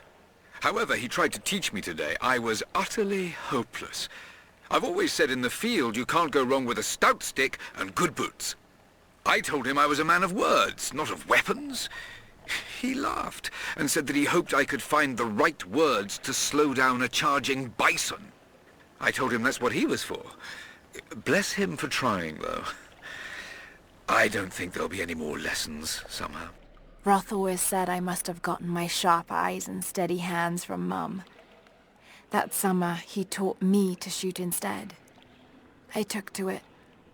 Maybe too well. I hope you received my last tape in good time. I am becoming increasingly fond of recording these messages to you. Anna says that I need time away from my books and papers every so often, if only to remember why I'm doing all this. I know you hate me going away, but it will be worth it one day. It will all be worth it. Sending my love to you. Work hard in school. I know your work was important, but it didn't feel like it at the time. Still, it taught me independence, how to look after myself. Important lessons, as it turns out. For the first time in weeks, things are becoming clear. I know there's something hidden here. The Soviets came looking for it too, and now Trinity and Anna. Anna. God, I still don't quite believe it. All this time. Did she watch Dad as well? I've got to keep moving. Find Jacob and join his people. If I can prove myself to them, maybe he will tell me more about this place.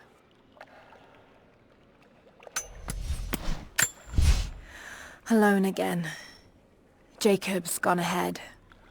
There's something about him that I can't quite put my finger on. It's strange, but almost comforting. Like I could tell him anything, and it wouldn't faze him. I sense no judgment from him.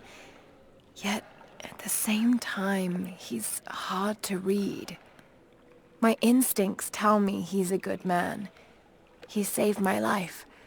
I think I can trust him, at least for now. But I can't shake a nagging feeling that he knows more than he's letting on. I think about Dad every day. For years, I was so angry with him. For losing himself in his work. For chasing what I thought were fairy tales. I had no idea. I keep telling myself that I was young, that I couldn't understand, but I still lost him. And now, for some reason, I feel more connected to him than I ever did when he was alive. He never got this far, but I know he's with me. The divine source is here, and I'm going to find it. He knew that it could change the way we understand a human soul, that it could change the world. But he's gone now, and I'm the only one left who knows he was right. Separated again. I just hope Jacob's still alive. I don't know exactly where I am. That's rapidly becoming the story of my life. I'm fighting to survive, yet strangely, I feel hopeful. There are incredible ruins all around me. This must be part of the Prophet's lost city. But how much more is true? The divine source. Could it really be here? Jacob and his people are resilient. I'll give them that. Trinity is on their way. They could do with my help. And this atlas from the mural. If it really is some kind of map of the ruins, I've got to find it before Anna. If I don't, then all these deaths will have been in vain. And I can't have that on my conscience. Trinity being here, the people they're hurting, that's down to me. I led them here. God, it's happening again, isn't it? People are suffering because of my actions. No, you can't think like this, Lara, or you really will drive yourself crazy. Trinity would have found this place sooner or later. At least I have the chance to help stop them, of getting to the Divine Source first and using it to benefit the world, rather than cause more pain and suffering. Just need to focus. For everyone who's gone before. For everyone I've lost. Just keep moving. I wish you could see the view from my tent, Lara. The dig looks so beautiful in the early evening, when the last embers of the sunlight dying upon a good day's work. Then, one by one, the fires are lit, and the smell of roasting meat wafts across the camp. They tell me that it's guinea pig. I declined it. Roth ate too.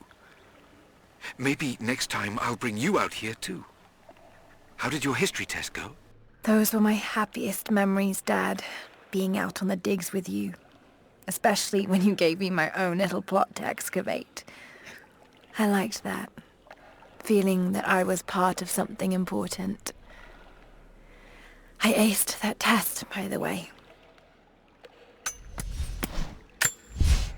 I want answers, but what choice do I have now? I can't let Trinity wipe these people out. There are lines here that I crossed a long time ago, and there's no going back. I've got to help them.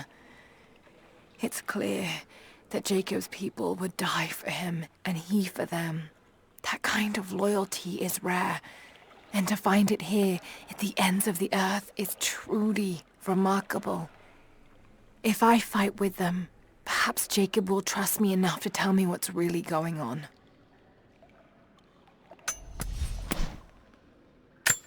So much violence and death. Jacob's people have been through so much, yet they continue to fight. They are bound by an oath taken by their ancestors, a duty handed down from the past. But I see a people who simply want to live in peace. I believe it's time for them to let go of the past. If I can find the Atlas, it might lead to the Divine Source. I could take it away from here. They wouldn't have to suffer anymore. They could share the burden of the truth with the world.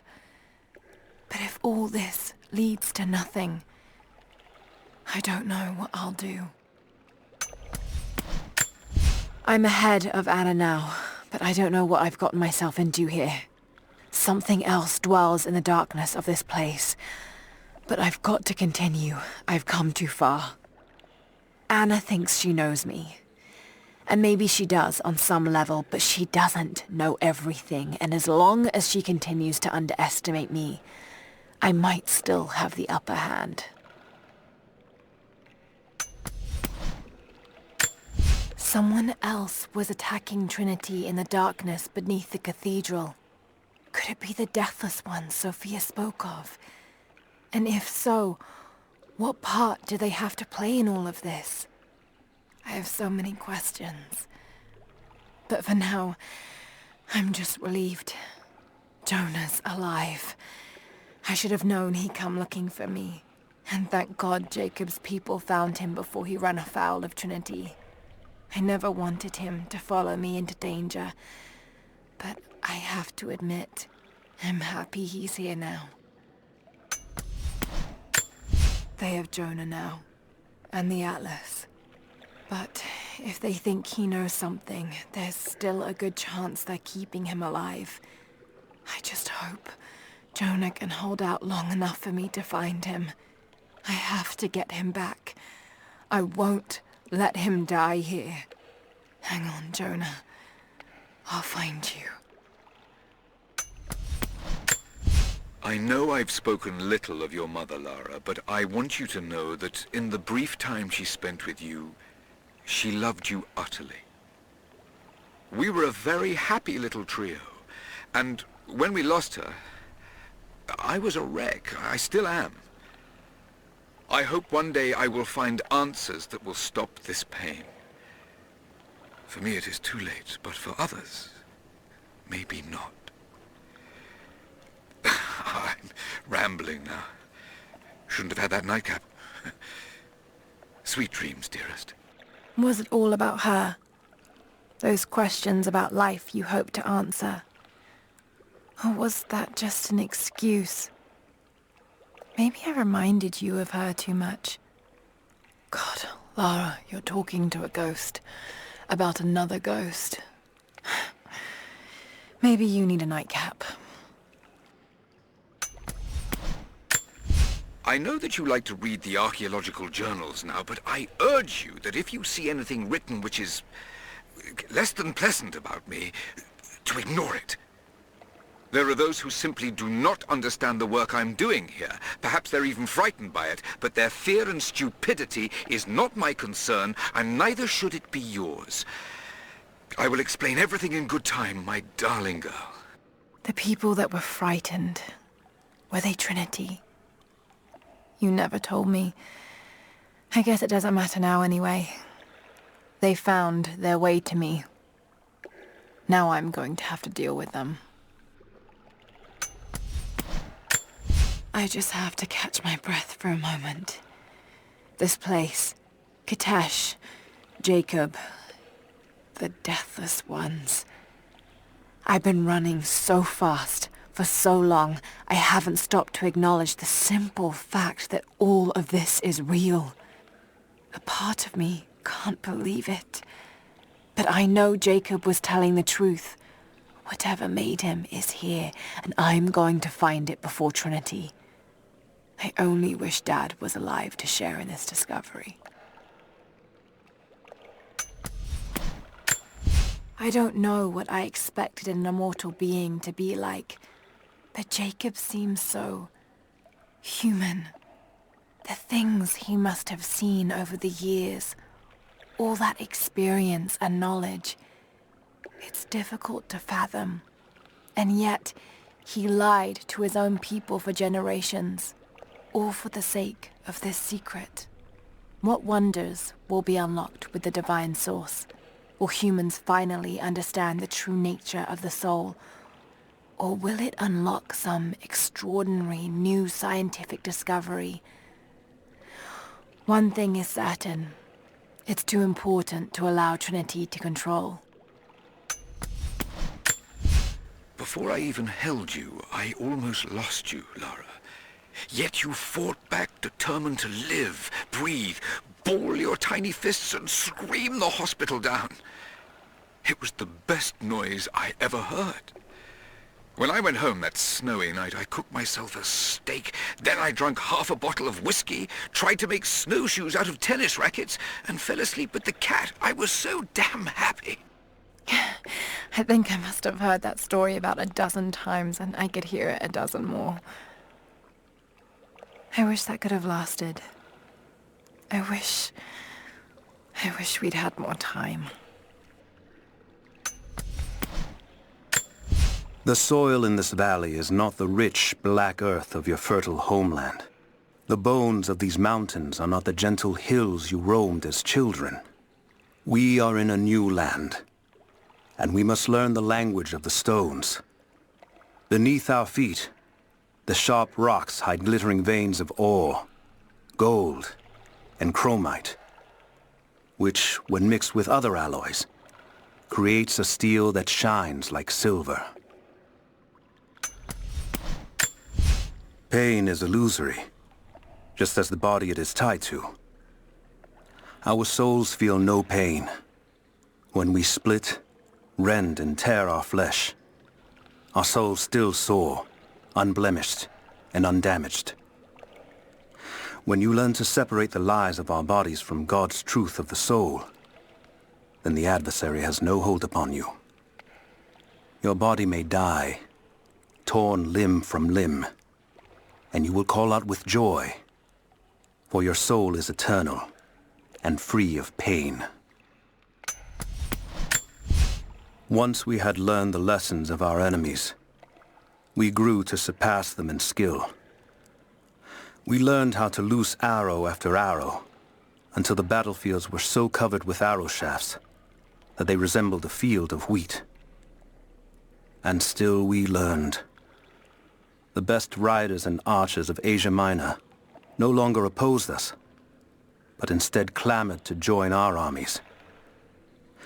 We carry the wisdom earned from generations of refinement. And now we pass on these lessons to you. Our ancestors had not been hunters for many generations. We were so used to the great sprawling wealth of the Empire. We were forced to discover those skills again on the hard trek into the mountains. We learned from hardship and from the people we met along the way. The best of our hunters will tell you that with a proper focus, they can see the life coursing within an animal and can pierce their heart with a single arrow. Without their skills, we would not have survived. This valley has given us all we need to survive and flourish. But it did not give those gifts willingly. Towering cliffs of rock and ice made traversing our lands treacherous in the best of times.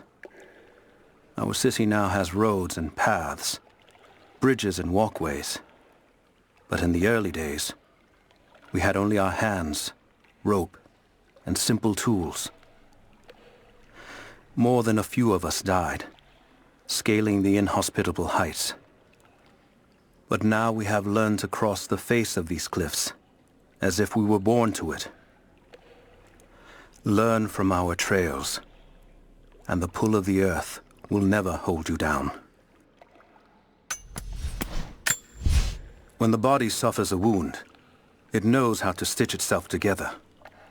A child with no knowledge of the bodily humors will still heal from any wound that does not prove fatal. But with the knowledge contained within, you will see that a wise man, with great practice and concentration, can will his body to heal faster. The mind holds great sway over the realm of flesh. When we first arrived in this new valley, we were lost and dying. The beasts and trees and plants were all strange and foreign to us. But we have learned much.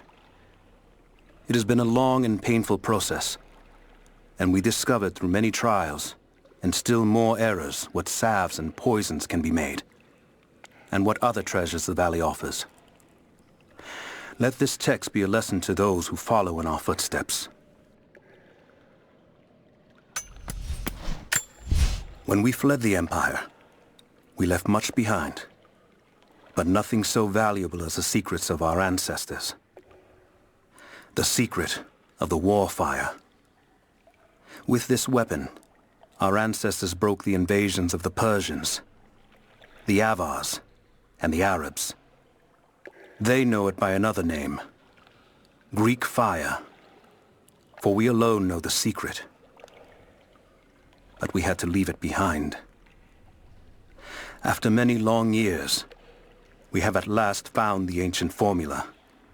And again we wield the war fire. Our arrows glow bright with death, and we can feel safe once again. Do not let the secret leave this valley. Protect it with your life.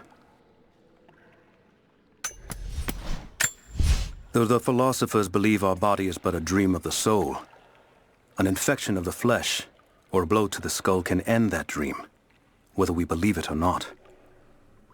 Those wise men sleepwalk through life, hastening their own ends through inattention, while I am not so foolish that I would declare them right or wrong. I will instead make aims to protect both body and soul. Through concentration, discipline, and focus, we can become masters of the physical realm, able to keep our bodies and souls together by avoiding the horror of pain. Pay close attention.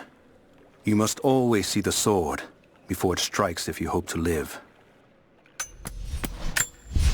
There was a time when our empire fought with sword and shield. But we learned from our enemies. The horsemen of the steppes and the archers of the east taught us, at great cost. We adopted their strategies, took their lessons to heart, and brought their mercenaries to our side with coin.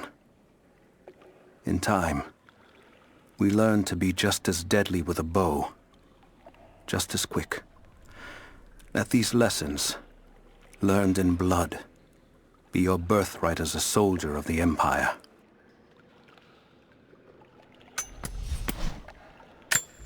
I knew it was a mistake when I threw the drink in his face, but I did it anyway. I thought Minister Dyatlov's shocked look would be worth the loss of funding for my research. I was a fool. The KGB bastards knocked down my door before dawn. 5 years. A work camp. They no longer have the spine to call it what it is. They call it Freedom Station. Liars. It is a gulag.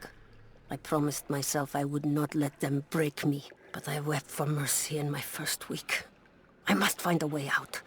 There is a guard. A red-cheeked boy named Ivan. More sweetness than sense. It pains me to use one so guileless as he, but I will not rot here.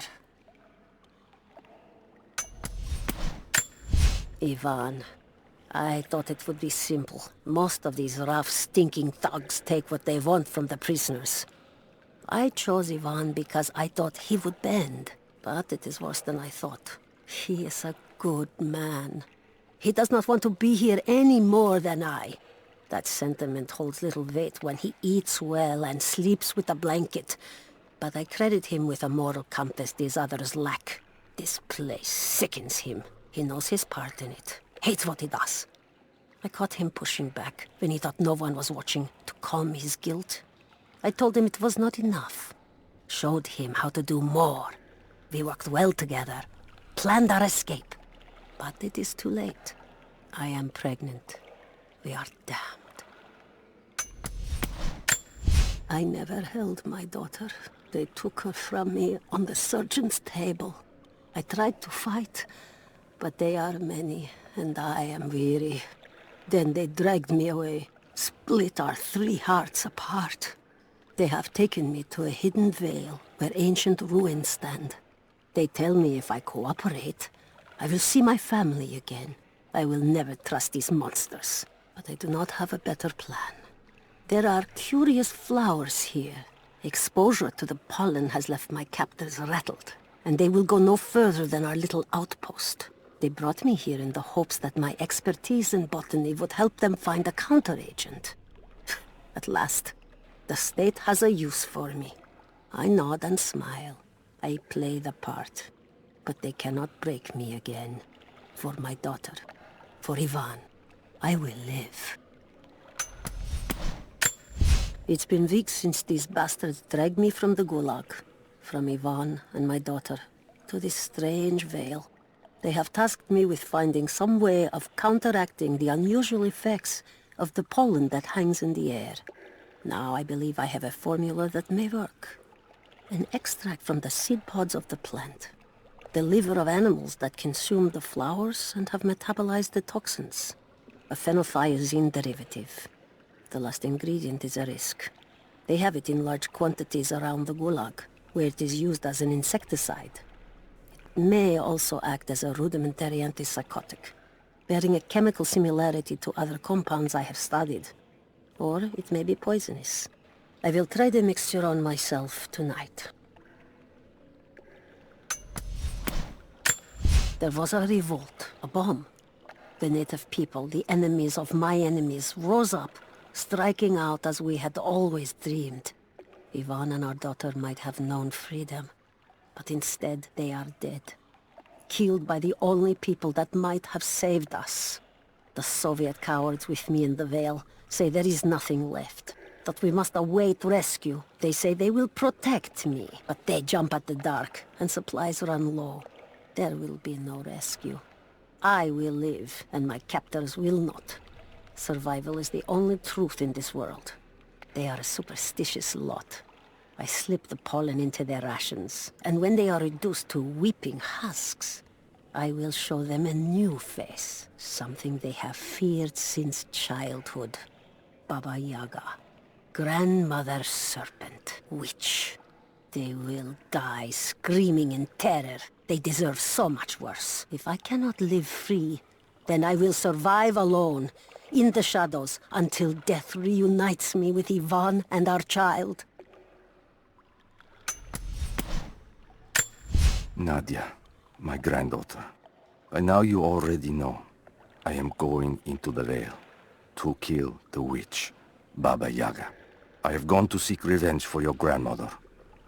There are newcomers in our valley, armed men arriving in helicopters. I do not know what they want, but I know if I am to go, this is my last chance. You deserve to know the truth, to know why. Your grandpa is not a wise man. I have become, with hard work, a good man for your grandmother's sake. But it was not always so. I came from the west, where even a small village has thousands of inhabitants. I was a lazy young man, and I dreamed of an easy life when I joined the party. A comfortable desk in a big city. But they sent me here, to the ends of the earth, to watch men and women work and starve and die, to participate in their punishment. I knew it was evil, but I did not know how to fight, until I met her. When the guilt of working in the Gulag became too strong, I would lash out. A stolen screwdriver, misplaced paperwork, futile gestures that would never balance the scales. One day, I was caught taking a stupid risk. Your grandmother, Serafima, she spoke up, took the blame. They beat her, mercilessly. But I was saved. When I found the moment to thank her, she spat at my feet, told me I had risked my life for nothing, challenged me to do more. You have so much of her in you, Nadia. At first, I thought her cruel. She gave me no credit for my little acts of disobedience. That place, the Gulag, it crushed hope and ate what little scraps of dignity remained. Every day I did not fight it with my whole heart, she said. I was complicit in atrocity. She demanded my honesty because she knew I was capable. It was the greatest kindness anyone had ever shown me, and I loved her for it. We decided to wait until winter passed. We hid supplies. We made maps. We planned. I got her a work detail indoors. She helped me find ways to slow the grinding gears of the Gulag. If I could disable a hydraulic lift, I could keep 100 men from one day in the mines. Cut the wiring of a few trucks. There would be no special work projects for another week. I took greater risks, but once I had met your grandmother, I could not return to the sin of ignorance. We knew that the child would complicate our escape, and she hid it as long as she could. And then, without warning, they took her away. Our daughter was given to a nursemaid among the native prisoners, and they dragged Serafima away to the Vale. I tried to stop them, fighting in the open. I stood in front of the transport truck, prepared to kill to save her. But there were too many of them. I screamed my farewell as they dragged me away. And I don't know if she heard. They put me with the other Russian prisoners. I could see the hate in their eyes, and I didn't blame them. To them, I was just another instrument of their humiliation and degradation. I didn't tell them what I tried to do. It could never be enough. When the revolt came, I was ready. The native prisoners, the ones the Gulag recruited from this very village, were kept apart from the Russians. They had known of my resistance, and that kept them from killing me, along with the other guards. I held my daughter, your mother, for the first time, as the Gulag burned around us. The people of the village took us both in, and against their own superstition, agreed to help me rescue your grandmother from the Vale. The officer wandered out of the Vale just as our rescue party prepared to enter. His body bore the marks of torture, a sight we knew well. The witch descended on them during the revolt, killing Seraphima along with her captors. He told us of the house that walks, of her fearsome voice. A child's story made flesh. He died the next day. Baba Yaga leaves no survivors. I wanted to go on, to bury your grandmother, but no one would enter the Vale after that. In the village, I learned to be a good man. I lived to honor her. I worked hard, but I dreamt of killing the witch every night. I might have gone years ago, had the fever not taken your mother. I stayed for you, Nadia. I am a lucky man. I lived a good life I did not deserve. A new fight is coming, but it is not mine. If I am to find revenge for Seraphima, it must be now. I go to kill the witch, to lay your grandmother to rest. I will not be coming back. Forgive me. It is my great honor to have been given the responsibility of overseeing the construction of a shrine to the Apostles, out in the far Vale. The site is on the very borders of our newly founded city, through a distant canyon. The natural waterfalls and geothermal springs grant us an amazing opportunity to use our combined knowledge to create a place of solemn worship and reflection that glorifies not only the memory of the Apostles, but also our own recent advances in construction. Already we have outpaced the empire we left behind. We will arrive in the morning and break ground on a shrine to honor our past and the future of our city. Construction on the shrine continues. We decided to build our shrine at the top of the Vale, high in the cliffs above the river. In the lower parts of the Vale, where we quarry the stone, we constructed an aerial lift to bring cargo straight to the shrine. With all of our success thus far, I cannot ignore the ill omens. The two-headed wolf pup I found, dead in the forest, with the strange noises at night that no one can identify, and the murder, first in our new city. 2 journeymen were feared lost in a side passage collapse, but one emerged 2 days later, raving mad and covered in his companion's blood. We are no strangers to violence, but I cannot shake the feeling that we have crossed some forbidden, invisible threshold.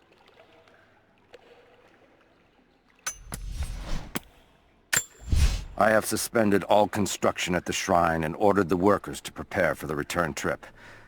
I should have left weeks ago, sought advice from our city's wisest.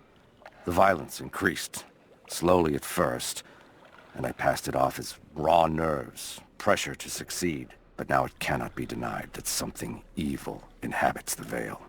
It preys on our worst nature, makes us susceptible to dark suggestions. Yesterday, a young stonecutter brought me news of a scaffolding collapse that ruined much of the day's work. Before I knew what was happening, my aide had to pull me off the youth, who lay bloodied and insensible. When I washed my hands, I found a fragment of his teeth embedded in the flesh of my knuckles. I do not know myself any longer. It is time to leave. I am the last. There are others, wraiths who haunt the Vale, but they are no longer human. They wear familiar faces, cry out for help in the voice of dead friends, but I will not believe their lies. My sword keeps them at bay, quiets them if they will not stop screaming. I tried to lead us to safety, I did, but someone collapsed the passages leading back to the city. Once we realized there would be no escape, we turned on each other. Now, a madman with a bow is perched high above the Vale, and he brings down the message birds I sent with pleas for help. The wraiths return, more than I can drive away. No one will survive this Vale. Perhaps it's for the best. Let these, my last words, be a warning. Initial contact was made with the elderly native male at 0700. At first, we believed he was participating in an assault on the facility, but he proceeded away and through an unmapped canyon. We received authorization to pursue at a distance, and already we've encountered ruins and other promising signs. We're trying to keep calm out here, but this looks like a big find. That discovery bonus is as good as ours. It's all wrong. Lost the old man entering the Vale, lost Fisher, lost Parker. Just gone. No trace. Can't trust the eyes. Seeing things. Corpses. Worse. Things that walk. So huge they hide the stars. Can't tell what's real. Not sure there is a real. Is it the eyes? The eyes have to go. My hands are steady now. Billings goes first. Stop! Hold still! It's dark. The others are out there. I can hear them. Panting. Moment of clarity. But it's slipping. Coming less frequently. We're sick. Poisoned. Something. Doesn't matter. Forgot why we came here. Forgot where we were before. Barely remember who I am. Someone else here. Walking amongst us as we grovel and weep. A spirit. A goddess. A demon. She is whispering. We listen. Listen.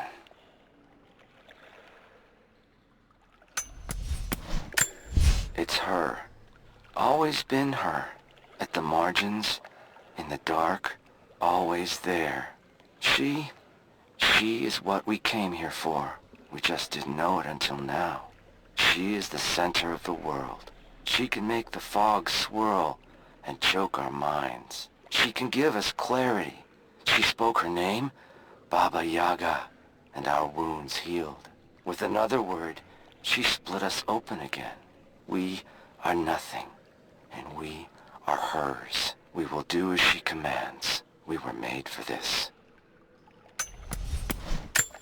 I don't have the words to describe what I just saw. I went inside the wicked Vale looking for Nadia's grandfather, but I barely escaped with my life. It was like a fairy tale, but through a broken, filthy mirror. And Dad, I know intellectually it was all in my mind, but the gunshot is still ringing in my ears. There's something terrible going on in there, and while I don't believe that it is magic, it is extraordinary. I have to find out what's behind all this, but first, I have to find a way to see clearly. Nadia's grandparents, split apart by the Gulag, are reunited. They all have a long and arduous road ahead. Seraphima wore the mask of the witch for so long, I don't know if she will ever be able to fully return to the world. And Yvonne dreamed of killing the witch to get revenge for his lost love, but they were the same woman all along. That wound he nursed for decades won't heal overnight. They're survivors. We all are. But it will be difficult. It will feel impossible some days, I know. At least they'll have a fighting chance, now that we know the truth. It may not be enough, but it's a good start. This Vale is mine. I have watered the ground and cultivated the dreaming blossoms. No one will enter. No one shall leave. I will not endure the outside world any longer. Here at last, I am in control. I speak to myself, if only to hear another voice. It fills the space and the hours, but I have nothing to say. When the quiet overwhelms me, I try to sleep. I dream of what I've lost. I hope they died well. I hope that my dreams are only lies. I thought I survived to spite my tormentors. But now I think I survived to spite myself. This is not a life worth saving. No life is. There are new people in the valley. I will teach them that this existence is not worth living. Against all odds, they survived. in the ruins of their former glory. But forces from outside the valley came, again seeking the divine source, separated from the rest of history for almost 1,000 years, until the Soviets came. They were almost wiped out, and those that lived struggled to survive the coming years. Without the city, they were forced to adapt, surviving from the land. Many believed the Prophet was dead in the years that followed, but he returned to protect what remained of his people. Somehow, the Mongol horde learned of Kitezh and the treasure of the source. They laid siege to the city, and although they were outnumbered, the Prophet blessed his army, the Athanatoi, so that they too would not fear death. They fought for many days, until at last, the glaciers rose up and swallowed the city, entombing it in ice. The city was a marvel. If half of this can be believed, it was the rival of Constantinople or any of the cities of the East. Still, they feared their old enemies would find them, so they guarded their borders and kept word of the city from spreading for as long as they could. The followers of the Prophet were builders, engineers, scholars, doctors, as well as soldiers and common folk. Wise and good people walked in his footsteps, and with their knowledge and will, a great city was raised up in a generation. The city of the Prophet, resting place of the divine source, Kitezh. But through the hardship, they knew they had been chosen to be the protectors of the divine source. So God granted them a paradise in which they could begin again. They came to a lush valley by a lake high in the mountains. The Prophet had led them through hardships and death, and now they were free to begin again in safety. Across the steppes and into the frozen wastes, they traveled east in search of safety and freedom. They passed the edge of the Empire and crossed into the frontier, protecting the divine source. The journey was perilous. Many succumbed to the cold and starvation, but the miracles of the Prophet kept them going forward. They fled south to the very edge of the Empire, but attackers pursued them, seeking to silence the Prophet. They were attacked, and the Prophet was killed. But the divine source awoke, and the Prophet arose from the dead. When the Emperor died, the Prophet's favor in court died with him. The new Emperor distrusted him, and fearing for their safety, the Prophet and his followers fled the imperial city with the divine source. Many stayed behind and renounced the Prophet, but one entire imperial army pledged loyalty to the Prophet, the Athanatoi. The Prophet returned from the wilds a changed man, bearing the divine source, and entered the holy city of Constantinople. People came far and wide to hear him, and he had the ear of great generals and even the emperor himself. But even then he had enemies. The Athanatoi, literally the deathless ones, they defended the city against all invaders with Greek fire, a secret weapon they bought from Byzantium. It burned through iron and flesh and could even set water ablaze, and they guarded the formula of its creation. When the drought of 1,000 days choked the land, The prophet led his people to the waters of life.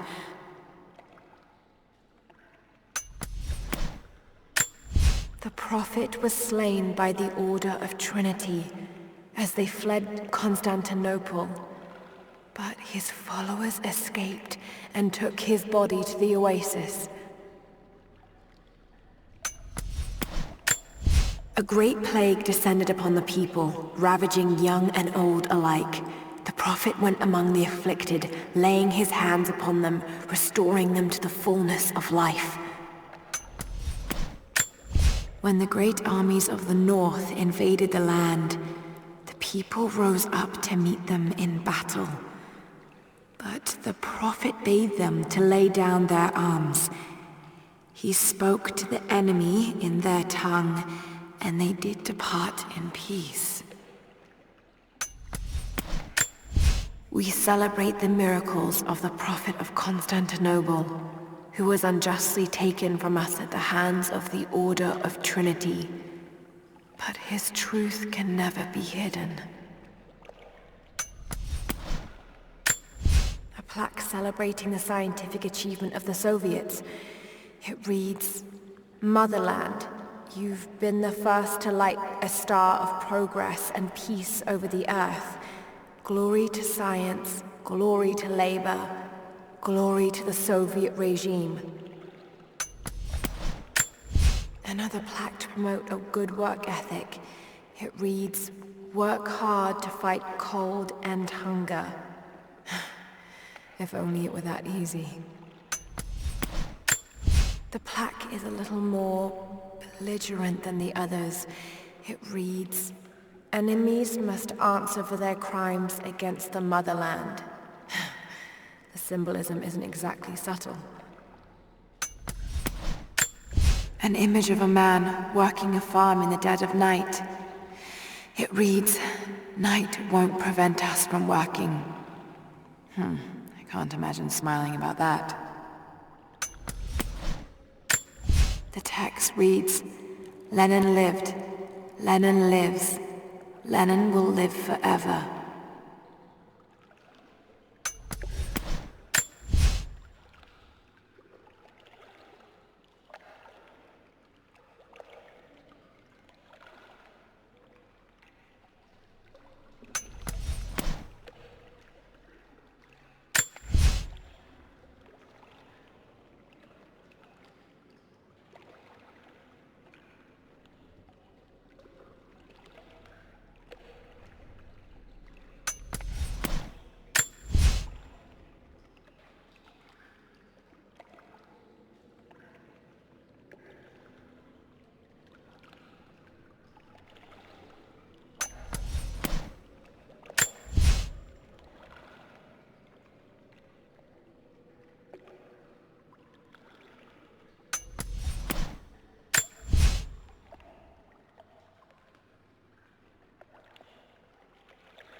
Koko stands at the crest of the mount, watching as the stars move round him. Damien lifts the black dirt of Kitezh up over his head, marking the place where the first building will be built. Aurora ministers to the wounds on the side of the road to Kitezh. Rivka, in her old age, stares upon the city her designs gave birth to, and she smiles. Valentina stands overlooking the built city. Overhead, both the sun and the moon are visible in the sky, representing the speed at which time seems to pass.